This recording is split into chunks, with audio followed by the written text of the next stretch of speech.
Donc salut, Dorsey Padono, CEO de Ubuntu International Trade Company. Je suis aujourd'hui avec un invité très spécial. Voilà. C'est un youtubeur que je suivais moi-même depuis la Chine avant même de créer ma chaîne.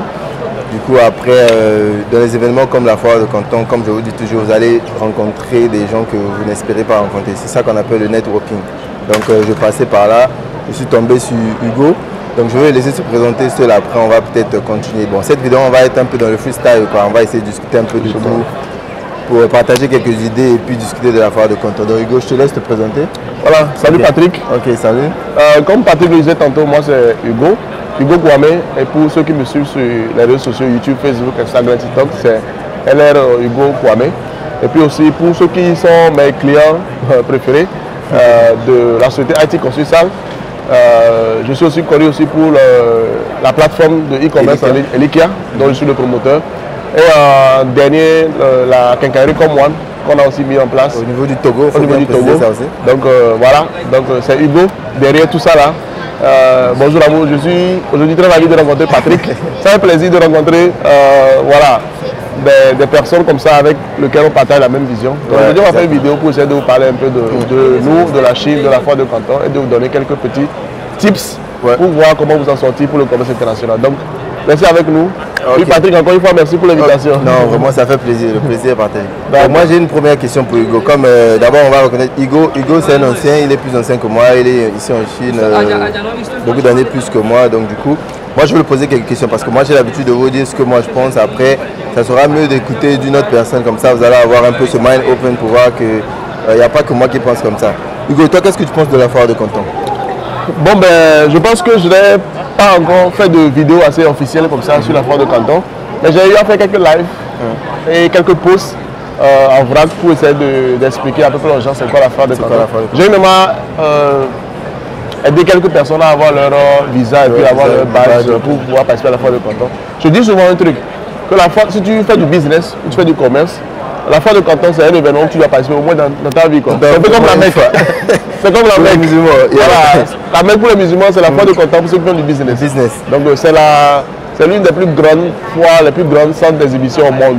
Donc c'est près de pratiquement 30 millions de 35 000 de passagers chaque année. Donc quand vous venez à la foire, il y a 3 phases. Donc vous avez une multitude de produits, un panel de produits. Et pour ceux qui ont peur de se faire arnaquer, vous pouvez venir rencontrer vos fournisseurs là-bas vis-à-vis. Donc le fait d'avoir pris un contact visuel après, le business se déroule beaucoup facilement. Donc je pense que la foire de Canton, c'est un événement où la Chine aussi a quand même essayé d'adoucir un peu les formalités parce que je pense que, puisque moi je suis un peu dans le service de visa, donc j'ai remarqué que c'est la foire de Canton qui est le type de visa le plus facile à obtenir. Donc je dis que voilà, donc c'est très facile, celui que vous allez voilà, en ligne ou bien vous avez des contacts, comme moi ou bien Patrick ici, voilà, pour ceux qui sont au niveau du Congo et puis voilà, de l'Afrique centrale. Et puis on vous aidera très facilement à faire ça. Et puis voilà, vous venez en Chine, vous avez vos visas, vous venez en Chine, vous venez à la foire de Canton, vous profitez aussi pour visiter la Chine. Donc c'est vraiment, je sais pas, c'est une pépite en fait. C'est une pépite en fait. Donc parce qu'après tu vois, quand tu dis aux gens la foire de Canton, les gens ne se rendent pas compte de la grandeur de l'événement. Justement. Voilà, vous avez la possibilité de rencontrer vos fournisseurs. Si vous venez ici, vous avez, comme avec mon programme, nous on vous suit, on vous demande bien avant qu'est-ce que vous voulez venir faire. Parce que la foire de Canton, c'est 3 phases. Après chaque phase, il y a des produits spécifiques qui sont vendus. Donc si vous êtes spécialisé, on va dire, dans tout ce qui est électronique, c'est la première phase qu'on va vous orienter. Voilà. Si vous êtes spécialisé dans tout ce qui est décoration interne et externe de la maison, décoration et tout, voilà, c'est la 2e phase. Donc après, pour la 3e phase, on a tout ce qui est équipement de bébé. Voilà, vous pouvez voir comme notre background ici, on a tout ce qui est vraiment les poussettes, vraiment tout ce qui est jouets des enfants, les toys, vous allez vraiment trouver ça à la 3e phase. Donc nous on vous facilite ça parce qu'il y en a qui n'ont pas assez de temps dans leurs emplois de temps. Avec le programme que nous on fait, on vous donne la possibilité, vous nous dites qu'est-ce que vous faites, voilà, c'est quoi votre spécification. On va vous orienter la phase exacte que vous pouvez venir au niveau de la Chine. Voilà, pour éviter de surcharger votre emploi de temps. Vous venez juste pour une semaine. Maintenant après pour les plus ambitieux, ceux qui ont un peu plus de temps, voilà, vous pouvez venir, vous pouvez déléguer au moins 1 mois. Parce que si vous voulez vraiment faire les 3 phases, vous avez obligatoirement besoin d'1 mois. Voilà. Ouais, voilà, parce que moi au moins, je pense que ça va aller. Après, vous avez la possibilité de pouvoir, visiter aussi la Chine, rencontrer directement face to face. Genre, ça c'est du B2B, business to business, avec les usines en plus. Après aussi pour la foire de Canton, parce qu'il y en a qui disent non, mais tu peux trouver des usines là-bas qui vont m'arnaquer. comme toi aussi, ce qui est bien au moins, vous êtes venu représenter une usine. Voilà. Dis-nous un peu le process, comment ça se passe pour pouvoir s'enregistrer et tout. Mais après, tu n'as pas besoin d'aller vraiment dans les détails, dans les grandes lignes, pour pouvoir faire comprendre aux gens que la majorité des usines qui sont au niveau d'ici sont des usines sûres. Vraiment, vous n'avez pas besoin de vous inquiéter. Donc, tu peux nous expliquer un peu. Bon, d'abord, pour pouvoir compléter un peu ta partie, quand Patrick parlait de vous avez besoin de peut-être un mois, je pense que si vous avez vraiment une idée claire pour venir à la foire de Canton, un mois c'est assez logique. Parce qu'à la foire de Canton, c'est vrai que vous allez rencontrer les usines ici, mais c'est juste des stands. Par exemple, vous avez des fournisseurs qui viennent de partout. Par exemple, nous, on vient de Foutier, je vous donne le détail plus tard. Mais il y a des usines qui viennent de Chanton, de Tchédiang, un peu de partout. Donc après la foire, ils peuvent vous inviter à aller directement dans leurs usines et pouvoir voir leurs machines, leurs installations. Donc ça vous permet de pouvoir avoir beaucoup plus de temps. Et même si possible, mettre des commandes directement. On commence à vous faire la production, vous voyez, avant de partir. Donc je pense que c'est assez intéressant. Maintenant, pour revenir sur la question de Patrick, il y a un détail. Je ne sais pas si c'est assez pertinent, mais j'aimerais quand même vous informer que les usines qui sont à la foire, ce sont des grosses compagnies. Ce n'est pas tout le monde qui a la chance de pouvoir venir à la foire en tant que fournisseur. Et puis vous verrez qu'il y a différents types de stands. Par exemple, quand vous voyez dans nos stands ici, on a un stand qui se situe vraiment au centre de la foire et puis avec 6 stands collés. Donc c'est vraiment, ça vous donne à peu près l'idée de l'ampleur ou de la grandeur de l'usine.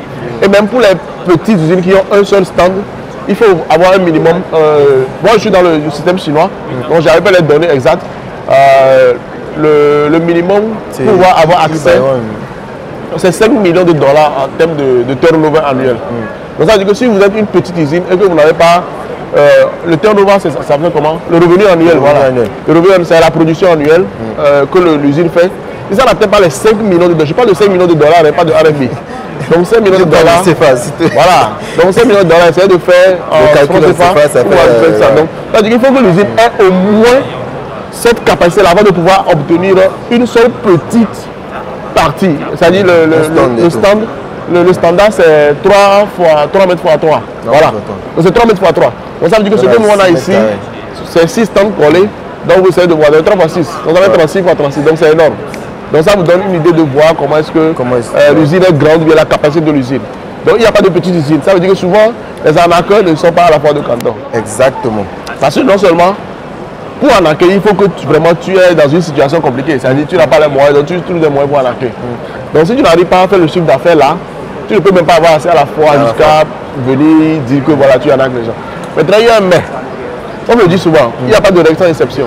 C'est vrai qu'il y a un petit système, je parle en français parce que je me dis que les Chinois ne vont pas vraiment comprendre. Donc c'est pourquoi je vous donne ces informations. C'est des informations vraiment confidentielles que tu n'as accès que quand tu es vraiment à l'interne. Voilà. Tu contrôles le système. Voilà, donc il y a aussi une possibilité, c'est-à-dire les grosses sociétés offrent quand même des petits Windows, des petites sociétés pour pouvoir avoir accès. Par exemple, moi je prends 6 stands, puis j'ai la capacité. Peut-être que nous, notre turnover annuel, c'est peut-être 20 milliards, je sais pas, de dollars par an. J'ai la possibilité de prendre 8 ou bien 6 stands.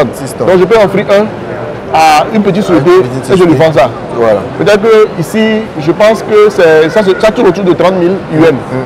30 000 yuan, donc ça fait pratiquement 3 millions de francs CFA pour avoir un stand. Donc ça veut dire que moi je peux dire que j'ai 6. Je lui vends ça à 50 000 yuan. Voilà, donc je lui fais une marge encore. Donc ça veut dire que si je vous dis qu'il n'y a pas vraiment les petites usines, ils peuvent avoir accès à travers ce genre de transactions internes là. C'est vrai que la foire de Canton est vraiment stricte. Ils viennent à chaque fois faire des vérifications pour vérifier si le stand vous appartient vraiment. Est-ce que vous n'avez pas acheté ça sur le marché noir? Donc il y a des contrôles qui se font. Mais vraiment, nous on est dedans, c'est quand même que. Comment ça se passe? Il y a des gens quand même qui arrivent à passer par les. Il faut aussi appuyer ça, c'est pourquoi on demande aussi, c'est toujours mieux de pouvoir se faire accompagner par ceux qui savent comment les choses se passent au niveau d'ici. Pour pouvoir éviter ce genre de trucs. Parce que il y a ce qu'on appelle aussi la vérification. Quand il y a un site chinois, je pense que tu connais très bien ça.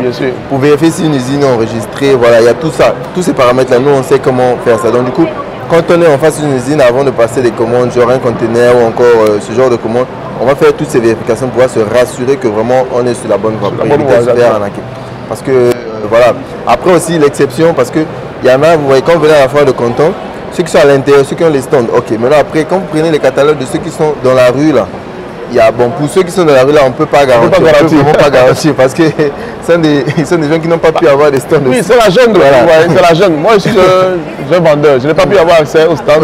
Donc, je reste derrière pour essayer d'accoster les gens. Et puis, je pense que ce système-là, on connaît bien ça en Afrique. Oui, si. Parfois, il y a des événements, les gens sont derrière pour essayer de vous accoster. Donc, souvent, il faut faire attention à ce genre de personnes.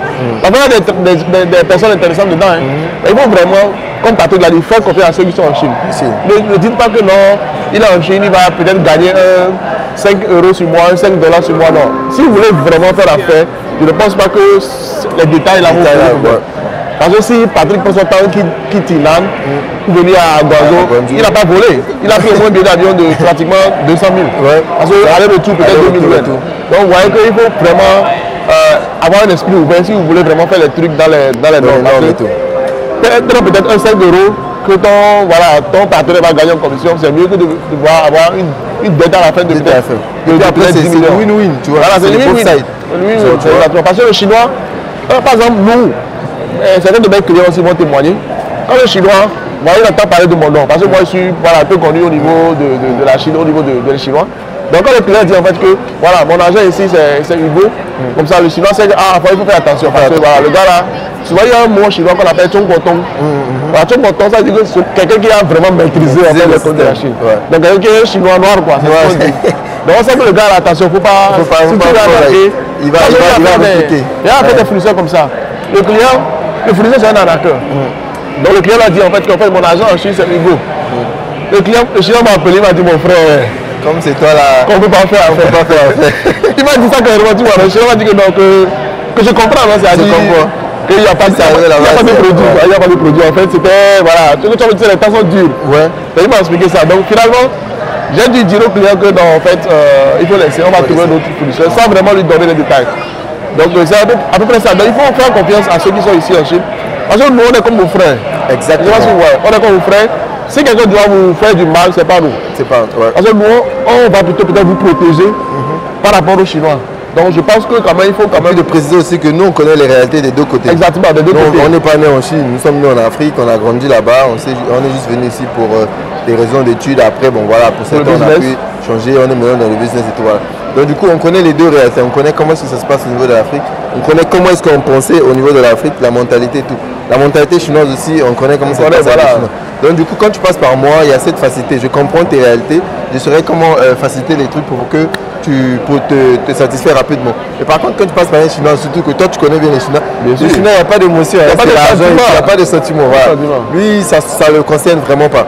Il fait ce qu'il a fait, voilà. Le reste, que tu sois content et puis la majorité du temps, voilà, ça ne le concerne vraiment pas. Je racontais une anecdote à Patrick hier par rapport à un de mes clients qui s'est fait arnaquer 83 millions. Ça, voilà, ça s'il faut. 83 millions. Donc à la base, peut-être que s'il regarde la vidéo, puisque je vais peut-être la partager sur ma chaîne, il va se reconnaître, mais je suis désolé, je ne vais pas dire ton nom, donc voilà. À la base, c'était une commande de 83 millions. Donc moi j'avais une petite commission, vous savez, pour pouvoir gérer tout le business du A à Z. Donc le client ne voulait pas que voilà, son frère qui est en Chine gagne un peu. Donc il a voulu aller directement. Donc finalement la transaction a eu un problème, donc les 83 millions sont bloqués. Donc maintenant après il me recontacte pour essayer de débloquer la situation. Et il me propose plus d'argent qu'avant. Que ce que je voulais d'argent. Donc ouais, c'est fou, ce genre de truc ça arrive. Alors que si tu m'avais confié le truc, j'aurais pu détecter ces problèmes-là avant de... Voilà, avant qu'on ne puisse avoir ce problème. Il ne devait même pas avoir ce problème. Il ne devait même pas avoir ce problème. Parce que même s'il y a ce problème, tu m'attaques. Ouais. Tu vois, là, ce que je ne comprends pas chez les gens, c'est que c'est tellement... Moi j'ai des gens. C'est vrai qu'on a deux types de clients. Moi j'ai des clients, ce sont des anges. Il m'a fait me dire que Hugo, franchement merci. C'est-à-dire, tu ne sais pas comment est-ce que tu nous facilites la vie. C'est-à-dire, on arrive à dormir la tête sur l'oreiller, la nuit. Sans inquiétude. Parce que tu es là. Parce qu'on se dit que j'ai confié l'argent à Hugo. C'est-à-dire, au pire des cas, même si on se fait arnaquer, il y a Hugo. C'est-à-dire, il va gérer la solution. Je me suis déjà fait arnaquer. Je le dis pas. Oui. En Chine, c'est pas facile. C'est-à-dire, il faut parfois être piqué avant même de développer le vaccin de façon plus strong. Parce que je me rappelle, je ne me suis pas fait arnaquer par... C'est par manque de vision, je vais dire. Parce que quoi, j'avais un client. Donc lui commandait des t-shirts. Je pense qu'il va se reconnaître parce qu'il me suit aussi beaucoup sur YouTube. Donc, on va mettre quand même la chaîne en description, comme ça ceux qui voilà, là, j'ai un coup d'œil. Mais je pense que la majorité des gens te connaissent déjà. Donc après ils vont aller suivre Hugo, il fait du très bon contenu. D'accord, merci Patrick. Donc je disais en fait que le client il commandait des t-shirts en Chine. Donc il s'est fait arnaquer une fois. Mais le problème c'est qu'il ne m'a pas dit ça à la base. Mais c'est parce qu'il s'est fait arnaquer. Il a décidé maintenant de confier toutes ses affaires à Hugo. Donc il m'a confié le truc, c'était une commande de, je sais pas, de 50 000 pièces de t-shirt, quelque chose comme ça. Donc moi il a trouvé le fournisseur lui-même, parce qu'il a dit que le fournisseur a de bons t-shirts. Donc il veut que je commence le fournisseur, mais il veut que je fasse la liaison quoi. Donc moi sur le coup, il a pu rassurer. Donc il m'a mis en contact avec le fournisseur. Ensuite j'étais sur un projet vraiment qui me prenait beaucoup de temps. Donc j'ai manqué de vigilance. J'ai dit au fournisseur, d'accord, je l'ai contacté. Donc ce qu'on va faire, le basic qu'on fait quand on a ce genre de commande, c'est d'envoyer des échantillons. Voilà, le fournisseur m'a envoyé des échantillons. J'ai vu, franchement, top. Pour le prix qu'il proposait, top. Mais le prix n'était pas trop bas pour attirer mon attention sur le fait que c'était une arnaque. Parce que imagine, tu vois un bon Lacoste et on te dit que c'est à 200. Franchement, un bon Lacoste à 200. Quand on voit, c'est un exemplaire. Tu vois que non, là c'est bon. C'est pas possible. Donc le prix était assez, c'est légèrement bas de la moyenne, mais je me dis que c'est une grosse usine, peut-être qu'ils ont cette facilité-là à baisser le coût de production. Mais j'ai touché le prix. Moi, je porte les habits là jusqu'à maintenant parce qu'il m'avait envoyé une douzaine de samples. Parce que c'est 50 000 pièces, c'est beaucoup. On a besoin de checker différents types de design de modèles. J'ai appelé mon ami, je lui ai dit, mon frère, tout est bon. Tu as tombé sur une pépite. Tu vas tranquille. Et puis l'argent même, il a payé ça au niveau de mon bureau au Togo. Donc il a payé l'argent. Souvent il paye en France. Moi mes clients, j'essaie de leur faciliter le truc. C'est-à-dire qu'ils n'ont pas besoin de se casser la tête pour les transactions. Ils vont à mon bureau, ils payent en France, et puis nous on s'occupe de tout ici. Donc il a payé. Et puis moi ici, j'ai fait l'erreur d'envoyer directement l'argent aux Chinois par transfert bancaire. Donc lorsque le Chinois envoyait la marchandise, le jour-là il pleuvait et je revenais de mon projet, j'étais sur un projet. On a reçu la marchandise dans notre entrepôt. Parfois j'ai des fournisseurs avec qui je fais confiance. Pour être franc avec vous, des fournisseurs où on a vraiment bâti déjà la relation est bonne déjà. On ne fait pas trop de vérification. Quand la marchandise arrive, on sait que voilà, c'est du bon. Donc vu que j'avais vérifié les samples, les échantillons, je vous ai dit que bon, c'est du bon quoi. Donc embarqué directement. À la dernière minute, quelqu'un me dit, mais Hugo, essaie de vérifier. Essaie de vérifier voir, et puis tu me dis en fait comment est-ce qu'on peut voir, voilà, peut-être que même s'il y a encore de différents modèles, tu peux encore piquer quelque chose. Jour, j'ai vérifié le sac.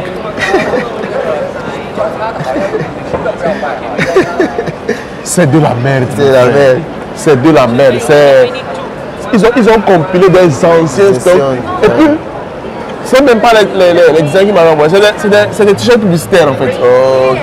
Les anciens t-shirts publicitaires. C'est comme, pour là, c'est parce que tu avais tellement confiance au fournisseur que tu l'as demandé d'envoyer directement au warehouse. Voilà, c'est ça le problème.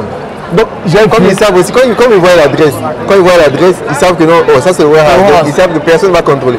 Donc moi maintenant pour continuer ça, ce que je fais, quand ça arrive au niveau du warehouse, vu que moi avec mon chinois on travaille ensemble, je demande d'ouvrir. Donc quand ça arrive là, mon chinois il ouvre, il m'envoie une vidéo.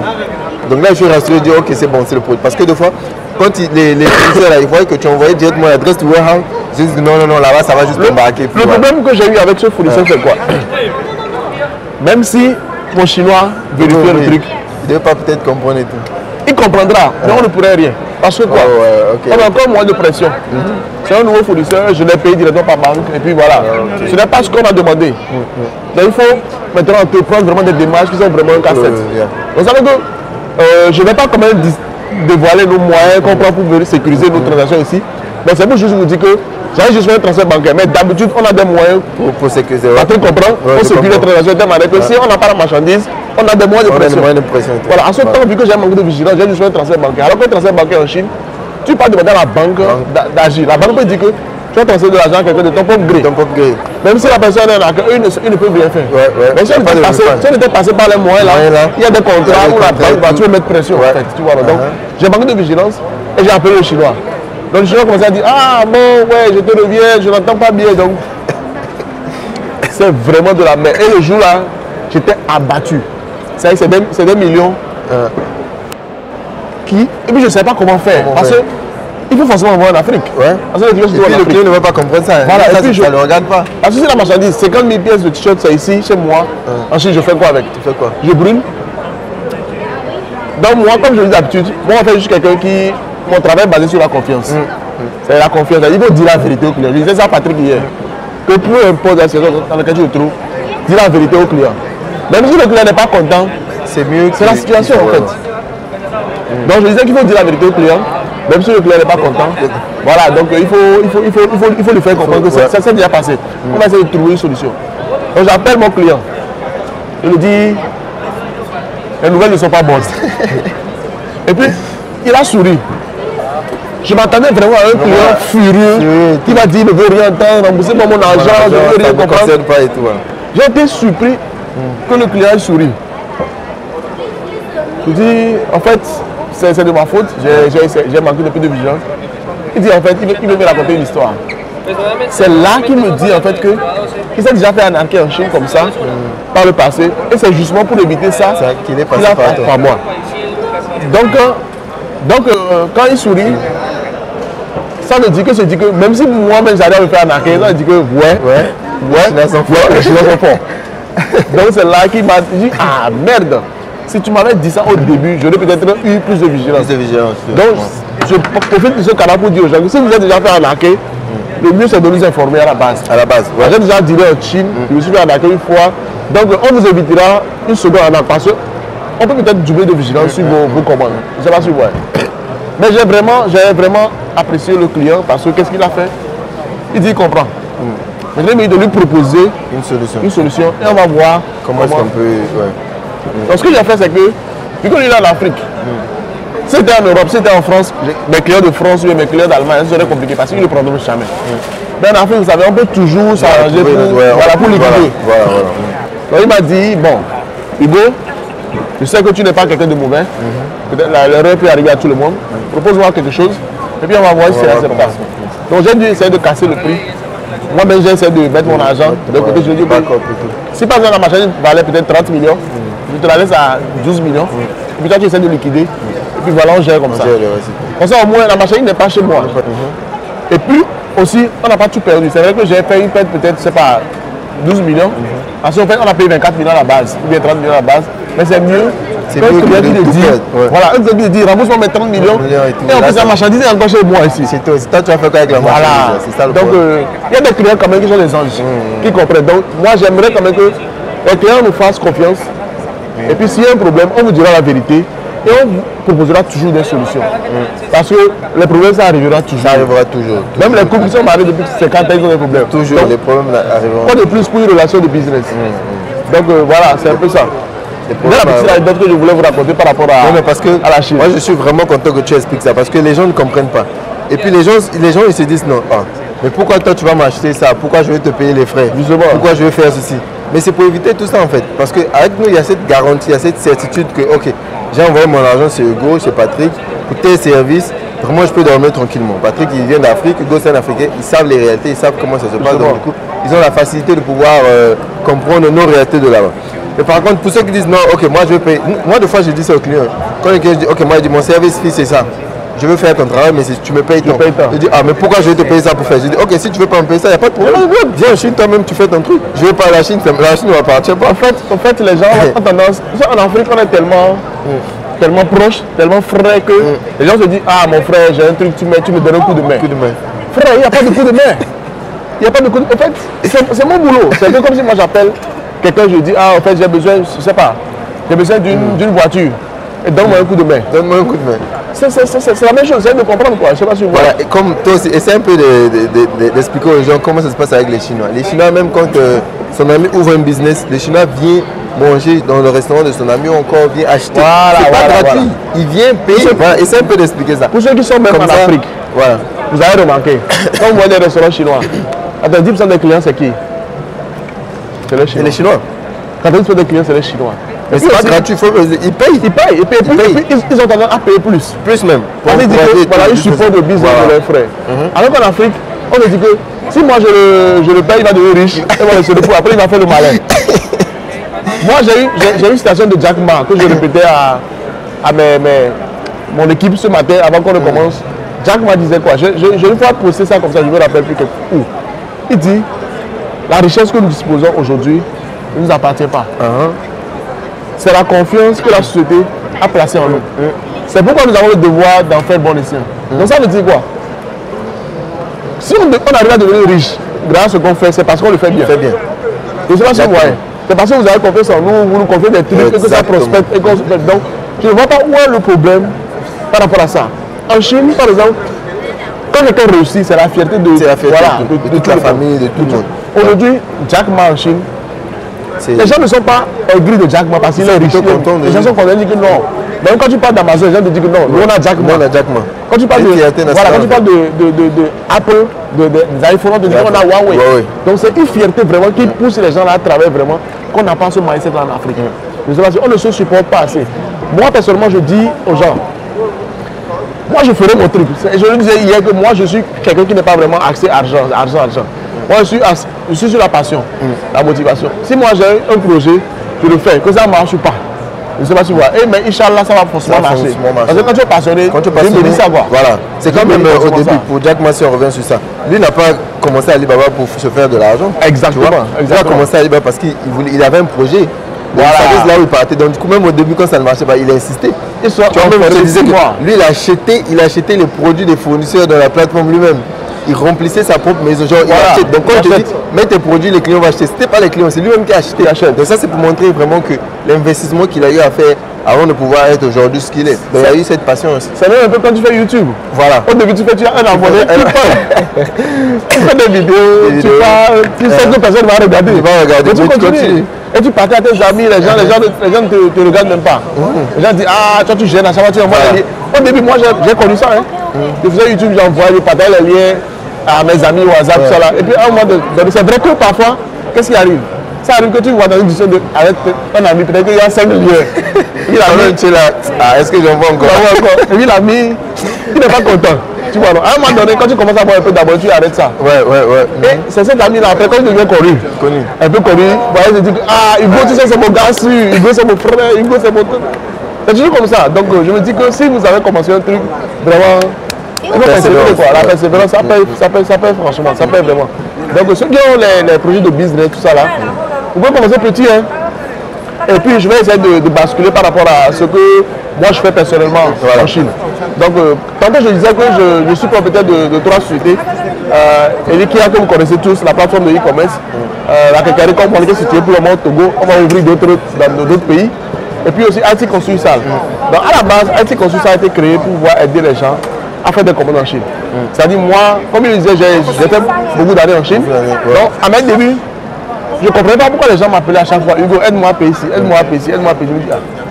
Si les gens ont tellement besoin de payer des trucs en Chine, pourquoi n'achètent pas en ligne? Voilà, donc je vais me poser la question. Après, bon, moi j'aidais mes amis. Après, il y a des gens qui m'ont dit, Hugo, moi j'ai dit, en fait, moi j'ai pas le temps parce qu'il faut étudier, il faut écrire le mémoire, tout ça là, c'est pas le temps. Donc, il y a des gens qui m'ont dit, Hugo, s'il te plaît, j'ai besoin de ça. Si tu veux, je vais te payer. Là, le ticket. Les gens peuvent payer. Pour que moi j'aille seulement acheter un ticket de renvoi. Je me dis, mais c'est extraordinaire. C'est de l'argent facile. Donc tu me payes. Mais après, c'est de l'argent facile mérité. Oui, au début, c'est ce que tu penses. En fait. Au début, c'est ce que tu penses. Parce qu'au début, tu es étudiant. Tu dis, par exemple, imagine, parfois même au campus, on a des petits shops. Des petits shops qui vendent des chargeurs, des écouteurs, des accessoires de portable. Tu descends, tu achètes ce truc-là, tu emballes, tu l'envoies. Et au début, tu penses que c'est facile. Donc, c'est là. Je me suis dit que, bon, ok, ce que je vais faire, je vais commencer à m'investir. Je vais investir plus mon temps dans les achats. Je vais aider les gens. Je commence même à faire des posts en ligne. Certains qui m'ont compris, je mets ça. Et puis souvent, tu sais, parfois quand tu achètes des trucs à la famille, tu mets ça en ligne, tu dis que ça, je te commande nous malade. Alors que tu achètes des trucs à ta maman. Donc, comme ça, les gens commencent à voir que tu fais des trucs. Donc, le truc, c'est que c'est lorsque, comme Patrick Passy m'a raconté ça l'histoire hier, c'est là que tu as envoyé une grosse commande. Tu dis peut-être quelqu'un qui te dit, je vais acheter un truc de 6 millions. Ah bon? C'est là que tu te rends compte que non, là, il y a quelque chose à faire. C'est ça que je dis que, mais si tu fais ça de façon formelle, tu peux attirer même beaucoup plus d'argent. Donc c'est là que tu commences même à établir le service même. Donc moi j'ai eu une devise que j'ai eue au début, que je continue à avoir jusqu'à maintenant. C'est d'ailleurs ce qui m'a même amené à mettre en place la plateforme Elikia. J'ai décidé, peu importe le succès que moi Hugo j'aurai, je ne discriminerai jamais les clients. C'est-à-dire, quand un client veut commander une marchandise de 100 francs en Chine, ou de 100 millions, je ferai un effort pour traiter les gens de la même manière. Que le client de 100 francs soit assez respectueux, je le traiterai de la même manière. Parce qu'il y a des clients, ils ont une petite commande et ils sont exigeants. Je n'aime pas ça. La personne, il a une commande de 16 000. La dernière fois, j'ai un ami qui me dit, Hugo, Donc, vous acceptez que les gens fassent des commandes de 16 000 depuis la Chine? Non, on ne peut pas accepter ça. Au moins 100 000, 200 000. Donc, ça m'a fait sourire. Parce que c'est une réalité. Moi, j'ai des commandes tout le temps. De 16 000, de 20 000, de 30 000, de 50 000, de 100 000, de 200 000. Ça dit, on accepte tout le monde. Et même si tu veux acheter un gobelet depuis la Chine, que tu es prêt à supporter les frais d'envoi, moi je vais te l'acheter. Il n'y a pas de problème. Je ne sais pas si vous voyez. Mais il faut essayer d'être coopératif. Parce que c'est une aide qu'on apporte. C'est vrai que vous payez des services, mais c'est une aide qu'on apporte. Parce que parfois on dit que l'argent n'achète pas tout. Dans ce cas-là, vous pouvez toucher ça du doigt. Parce que si tu as l'argent et que je refuse de te compenser ça, tu viendras en Chine. Tu vas payer le billet d'avion pour venir acheter. Voilà, tu pourras me dire que je vais te payer 2 fois plus, 3 fois plus, je ne le ferai pas. Donc c'est vrai que c'est un business, mais il faut comprendre aussi que c'est parce qu'on accepte d'aider et de le faire bien. Donc il faut quand même être coopératif. Je ne sais pas, si vous avez des anecdotes par rapport à des clients du Congo, mais bon. Si, c'est les mêmes réalités en fait, c'est les mêmes réalités. Tu vois, il y en a même, moi je parle même, il y avait une dame là, je pense qu'elle va se reconnaître. Elle est même quand au moins du Congo de chez moi, tu vois. Elle voulait se lancer dans tout ce qui est wedding, genre les mariages et tout, les chaises, les chapiteaux et tout, voilà. Donc pour moi j'ai un process, tu vois. Moi j'ai vraiment essayé de faire un process. Quand tu me contactes, tu veux avoir mes services, il y a des frais de service, il y a des frais d'abord que tu dois payer avant que moi je puisse t'offrir comment tu appelles ça en français, la pro format ou bien le pro format, genre avec tous les prix, les détails. Avec tout le plat. Voilà, je te dis déjà, ok, au début je te dis, ok, voilà, tu veux ça, ok, voilà, moi pour aller faire tout le pro format pour tout ça, tu me payes d'abord les frais de service. Quand tu payes, après je te fais un pré format avec tous les détails jusqu'au transport. Parce que les gens ne comprennent pas un truc, c'est que moi je veux contacter les usines, je veux contacter des fois la logistique pour demander, ok, j'ai un CBM, deux CBM pour envoyer à tel pays, comment c'est. Donc du coup, je vais prendre mon temps pour pouvoir faire ça. Le montant là, je peux faire autre chose avec ça. Mais moi je prends mon temps pour faire ça. Après, pourquoi j'ai fait le process là? Parce que quand il n'y avait pas le process avant, tu fais un truc un peu fameux au client, tu l'envoies. Le client des fois te dit même pas merci. Il fait même plus signe. Il fait même plus signe, il disparaît. Tu comprends? Oh mais attends, mais j'ai perdu mon temps pour pouvoir faire ça. Et puis il n'y a même pas un merci, il n'y a même pas ok d'accord je te reviens. Non, il n'y a rien du tout. Je dis ok maintenant je mets un truc pour faire un fit déjà. Donc quand tu viens déjà tu vois que non, celui-là déjà, avant de pouvoir commencer à travailler, il faut payer d'abord les frais pour qu'il puisse faire un peu faveur. Ceux qui payent, moi directement c'est que non. Si une personne arrive à payer ce montant, ça veut dire qu'il est sérieux vraiment. Après il y a des clients quand j'envoie, il dit ok d'accord j'ai reçu le prêt format, je vais essayer de me préparer. Il y a quelles sont les possibilités? Je dis ok moi je vous donne les possibilités de pouvoir payer par échéance. Parce que ces usines, avec nous, j'ai aussi la possibilité à ces usines de pouvoir payer par échéance. Tu connais comment ça se passe? Donc du coup, tu envoies un peu, moi je dépose à l'usine. L'usine me donne un reçu, moi je te fais parvenir le reçu. Donc vraiment, on passe comme ça après jusqu'à ce que tu as. Maintenant, pour revenir sur la cliente, je l'ai fait le préformat. Elle n'avait même pas payé parce qu'elle était venue par recommandation d'une amie. L'amie m'a dit que non, voilà, non, c'est une dame, vraiment, elle est dans ça. Essaie de voir. Voilà, j'ai dit, ok, d'accord, comme c'est pas à toi, ok, voilà, on va essayer de faire une exception. Je fais le truc préformat, tout est carré. Les chapiteaux, les chaises, vraiment j'ai essayé de tout faire. J'ai contacté les gens pour les assiettes, vraiment tout. J'envoie la dame reçoit le truc. Jusqu'à aujourd'hui, je peux même te montrer. La dame, elle ne m'a plus jamais répondu. J'ai dit, mais attends, et puis elle regarde mes statuts, c'est ça le truc. Donc quand je vois, elle regarde, j'ai dit, mais attends, mais la dame, elle a reçu elle m'a plus jamais fait signe. J'ai dit, mais regarde les choses comme ça, tu vois, c'est vraiment pas sérieux. Tu as touché un point extrêmement important. C'est vraiment pas sérieux. Je faisais un live la dernière fois, je disais. Et puis je vais vous expliquer un truc. Il faut comprendre aussi que chacun a des méthodes de travail différentes. Parce que peut-être que j'ai une méthode de travail que j'emploie, Patrick a sa méthode de travail. Mais vous voyez pourquoi Patrick lui fait ci, pourquoi Hugo fait ci. C'est la méthode qui marche, qu'il emploie. Je ne sais pas si vous voyez. Donc il ne faut pas dire que c'est parce que Patrick fait comme ça, Hugo doit faire comme ça, c'est parce que Hugo fait comme ça. Pourquoi est-ce que je mets ce disclaimer avant d'aller sur le sujet? Chez nous, à Haïti Construction, on ne paye pas de frais pour pouvoir faire le sourcil. C'est-à-dire les clients viennent. Ils envoient des demandes. Ils envoient, parfois les frais de facture, ils disparaissent. Parfois les clients peuvent venir, aujourd'hui il envoie 100 photos. Donnez-moi les prix, ainsi de suite. On lui donne les prix, il disparaît. Je ne sais pas si vous voyez. Donc, les gens ne comprennent pas la quantité de travail qui est derrière en fait. C'est énorme. Et nous on fait ça à 0 francs à la société. Voilà, tu vois. À 0 francs, ça dit, vous envoyez les photos. Et puis moi, je suis occupé. Comme tu le vois, j'ai une société, je travaille pour une société germano-chinoise. Donc je suis occupé. Donc j'ai un personnel à gérer tout. C'est-à-dire j'ai un personnel, vous envoyez, le personnel se met en besoin pour vous envoyer les prix. À 0 francs. Et ce personnel-là, on les paye chaque mois. Chaque fin du mois. Donc vous voyez que le système est différent. Et donc, les gens ne comprennent pas que... les gens pensent que tu es en Chine. Tu t'envoies la photo de ce produit-là. Tac. Le prix s'affiche sur le front du produit et puis tu l'envoies. Ça ne se passe pas comme ça. Parfois, il faut même prendre pour un seul produit Il faut sourcer 4 à 5 fournisseurs, comparer les prix, comparer les qualités, comparer beaucoup de trucs avant de vous donner. Je ne sais pas si vous voyez. Donc, et puis parfois, il peut arriver aussi un détail. Parce que j'ai déjà eu ce problème-là avec un client. Le client a demandé le prix. Tu lui donnes le produit que par exemple, ça coûte 30 RMB. Il dit non, en fait, moi j'avais vu ça quelque part avec 7 RMB. Calmez-vous, calmez-vous. Je disais tantôt que ce qu'on fait là, c'est basé sur la confiance.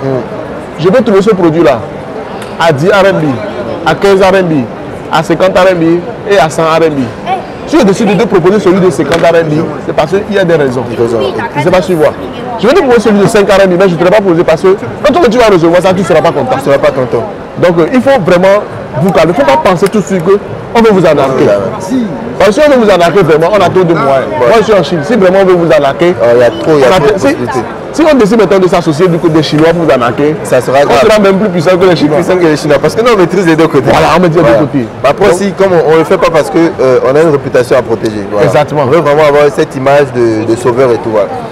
Donc c'est vraiment le truc. Et puis même pour revenir sur le truc, moi je veux aussi que tu expliques aux gens. Parce que les gens des fois ne comprennent pas. Des fois la personne t'envoie un produit, la photo qu'il a fait une capture d'écran sur Alibaba, mais les gens ne prêtent pas attention au MOQ. Ah ouais, ils voient un produit, on a mis le MOQ 1000 pièces, et puis on a mis 200 francs. 200 francs. Donc lui il s'est dit que le produit coûte 200 francs. Mais non, mais derrière le MOQ là, ça veut dire que quand tu prends à partir de 1000 pièces, c'est là où est-ce que le produit va coûter 200 francs CFA. Maintenant le client vient, il te dit ok, mais non, mais pourquoi tu me dis que c'est 1500? J'ai vu que c'est 200. Mais attends, mais toi tu veux prendre 3. Tu veux prendre 10, tu veux qu'on te vende ça à 200 francs. Exactement, hier je disais à mon ami Eric, ce même problème-là. J'ai un client qui va se reconnaître. Il a une commande. Bon, lui, c'est un projet vraiment personnel, donc je ne vais pas dire le nom du produit. Donc, c'était une quantité de 6000 pièces de trucs. Donc, le Chinois avait coté le truc à 25 RMB l'unité. Donc, le client revient et me dit, ah, tu sais quoi, finalement, on a décidé de faire une commande test de quoi? De 200 pièces. Donc, faire une facture pour format. Ah, c'est 25 RMB, non? Je dis, mon frère, calme. Ça ne marche pas comme ça. Ça ne marche pas comme ça, exactement. C'est parce qu'on a dit 6000 pièces au Chinois, il a coté 25 RMB. Exactement. Quand tu dis 200 pièces, il coûtera forcément plus. Et puis, hier, qu'est-ce que j'ai fait? D'habitude, j'ai une méthode assez radicale avec mes clients. Je ne montre pas mes conversations avec mes fournisseurs aux clients. Ce n'est pas parce que j'ai quelque chose à cacher, mais je ne veux pas habituer mes clients à ce truc-là. Ça serait une obligation. Exactement. Je disais à Patrick qu'il faut vraiment éduquer les clients. Parce que si tu habitues, je lui donne une anecdote assez simple. Il donne tout le temps 5 000 à ta copine. Et bien, je te donne 1000 francs. Ça va péter à la maison. Mais si tu donnes 1000 francs tous les jours, et puis un jour tu donnes 5 000 francs, et voilà, là, c'était de donc c'est exactement la chose. Hier, qu'est-ce que j'ai fait? Pour vraiment prouver au client là que ce que je t'ai fait comme discours, c'est la réalité. J'ai appelé le Chinois, je vais laisser un message sur WeChat. Il a dit en fait, le client en fait qui voulait commander les 6000 pièces là, il a dit en fait, finalement il va prendre 200 pièces. Test et tout. Donc de me faire une facture. J'ai fait comme si je ne comprends pas le système. Le Chinois m'a dit plus 8 yuan sur le prix unique. Et ça dit que c'était 25 RMB, mais maintenant ça coûte 33. Parce que tu as pris 200 pièces. Donc il faut vraiment que les gens tiennent compte des MOQ. Et je veux aussi attirer l'attention sur un point. Parce que quand Patrick parle de ça, quelqu'un m'a posé une fois une question. Il a dit Hugo, j'ai vu le produit là en Chine, ça coûte 500 francs CFA. Au pays, j'arrive à trouver ça à 900 francs. Maintenant, pourquoi lorsque toi tu me fais les calculs avec les frais d'envoi arrivé au pays, ça coûte 1200? Parfois, je me dis que moi je trouve ça simple et logique parce que je suis dans le domaine. Donc, après, pour certains, c'est pas facile. Je vous explique un truc assez simple. Celui qui vend le truc là à 900 pays, peut-être qu'il a fait venir ça à un conteneur. Exactement. Et dans le conteneur, peut-être qu'il y a 700 000 pièces. Et il a pris ça en Chine peut-être à un prix unitaire de peut-être 200 RMB. De 200 RMB, 700 000 pièces, il peut se permettre de vendre à 900. Et quand tu le vends, tu vas acheter peut-être 2 en Chine. Et puis on te dit que le produit, on va dire 10. Le Chinois te dit que 10, je te fais ça à 600. Ça fait 6 000. Tu vas payer frais d'avion, 6 000 francs. Ça arrive. Donc ça va être 12 000 le capital. 12 000 divisé par 10. Quand tu fais un prix unitaire de 1200. Tu me diras que tu pourrais trouver ça moins cher à 900 au pays. Mais c'est parce que celui qui vend ça à 900, il a amené un conteneur. C'est énorme. Il dit qu'il va avoir 900 francs un conteneur. Pour un conteneur. Donc c'est ce que Patrick disait par rapport au MQ. Moi, je suis ici, je représente la société, la marque allemande BSB, avec l'usine qui est implantée en Chine. Donc quand on vient à la foire, parce que c'est moi-même qui ai organisé tout le projet, quand on vient à la foire, les clients viennent, on leur donne le prix. Et le prix est basé sur le MOQ que nous on fixe nous à 500 pièces. Donc ça veut dire que si tu as un client vient chez moi aujourd'hui me dit, ah, monsieur Hugo, le produit là, ça c'est pas un balcon donc comme cadeau, donc c'est juste un exemple. Il vient, il me demande le produit là combien, je dis le produit là est à 6 $. Il comprend que je donne le prix d'en gros. Il comprend que je donne le prix d'en gros. Il va venir me dire que je vais acheter 2, il me donne 6 $. Ça ne marche pas comme ça. Et puis j'ai remarqué que les clients qui viennent à la foire de canton, la plupart sont des clients professionnels. Ouais, ils savent comment ça se passe. Voilà, la question qu'ils posent c'est quoi? 6 $. Ils savent que c'est par rapport à MOQ. Ils disent ok, si je vais acheter 10 000 pièces, tu me fais à combien? Bah, ils savent comment ça marche. Donc peut-être si je achète 10 000 pièces, au lieu de 6 $, je lui dis peut-être 4 $, 5 $. Mais si je achète peut-être une pièce, on ferait même 20 $, je te vends. Même 20 $, je te vends. C'est exactement, ça fait partie des trainings que nous on fait quand vous voulez venir avec notre programme pour la foire de compte. On vous explique tout ça en détail. Comme ça, quand vous êtes au niveau d'ici, vous avez la facilité de pouvoir communiquer avec les fournisseurs chinois. Vous savez quel langage utiliser. Voilà. Donc tout ça là, ce sont des détails que nous on explique vraiment. Vraiment, on va vraiment deep, genre on explique vraiment tout ça. Pour vous donner cette facilité, vous saurez comment négocier et tout. Voilà. Vous avez vu, il a pris un exemple. Lui, il est ici pour représenter un stand. Donc, quand un client vient avec un produit, le client aime un produit, il dit que le produit là c'est 500 francs CFA. Dès que le client dit que moi je vais prendre 30 000 pièces, 40 000 pièces, tu me fais ça combien? Lui il sait la marge qu'il a, donc du coup il réduit peut-être de 2 francs et de 200 francs, donc ils font ça à 300 francs CFA. Donc le client promet, c'est la quantité, on insiste vraiment sur la quantité. Donc il n'y a pas de comparaison. Là je vais revenir sur un client qui est au niveau du Cameroun, lui il va se reconnaître rapidement. Voilà, je ne vais pas dire le produit, parce que le produit là vraiment il va se reconnaître. Mais après c'est un client qui est très compréhensif, tu vois, il est très compréhensif. Je là parce que j'avais compris que peut-être il ne comprenait pas comment ça se passait. Tu vois. Marché, ouais. Après, ouais, je l'ai expliqué, il a vraiment compris. Mais moi, j'étais surpris de sa compréhension. Il a vraiment compris, il a dit oui, je comprends. Ouais. Parce qu'il voulait acheter un produit au niveau d'ici. Vraiment, mais la quantité, elle était vraiment pas assez, mais ça va quand même.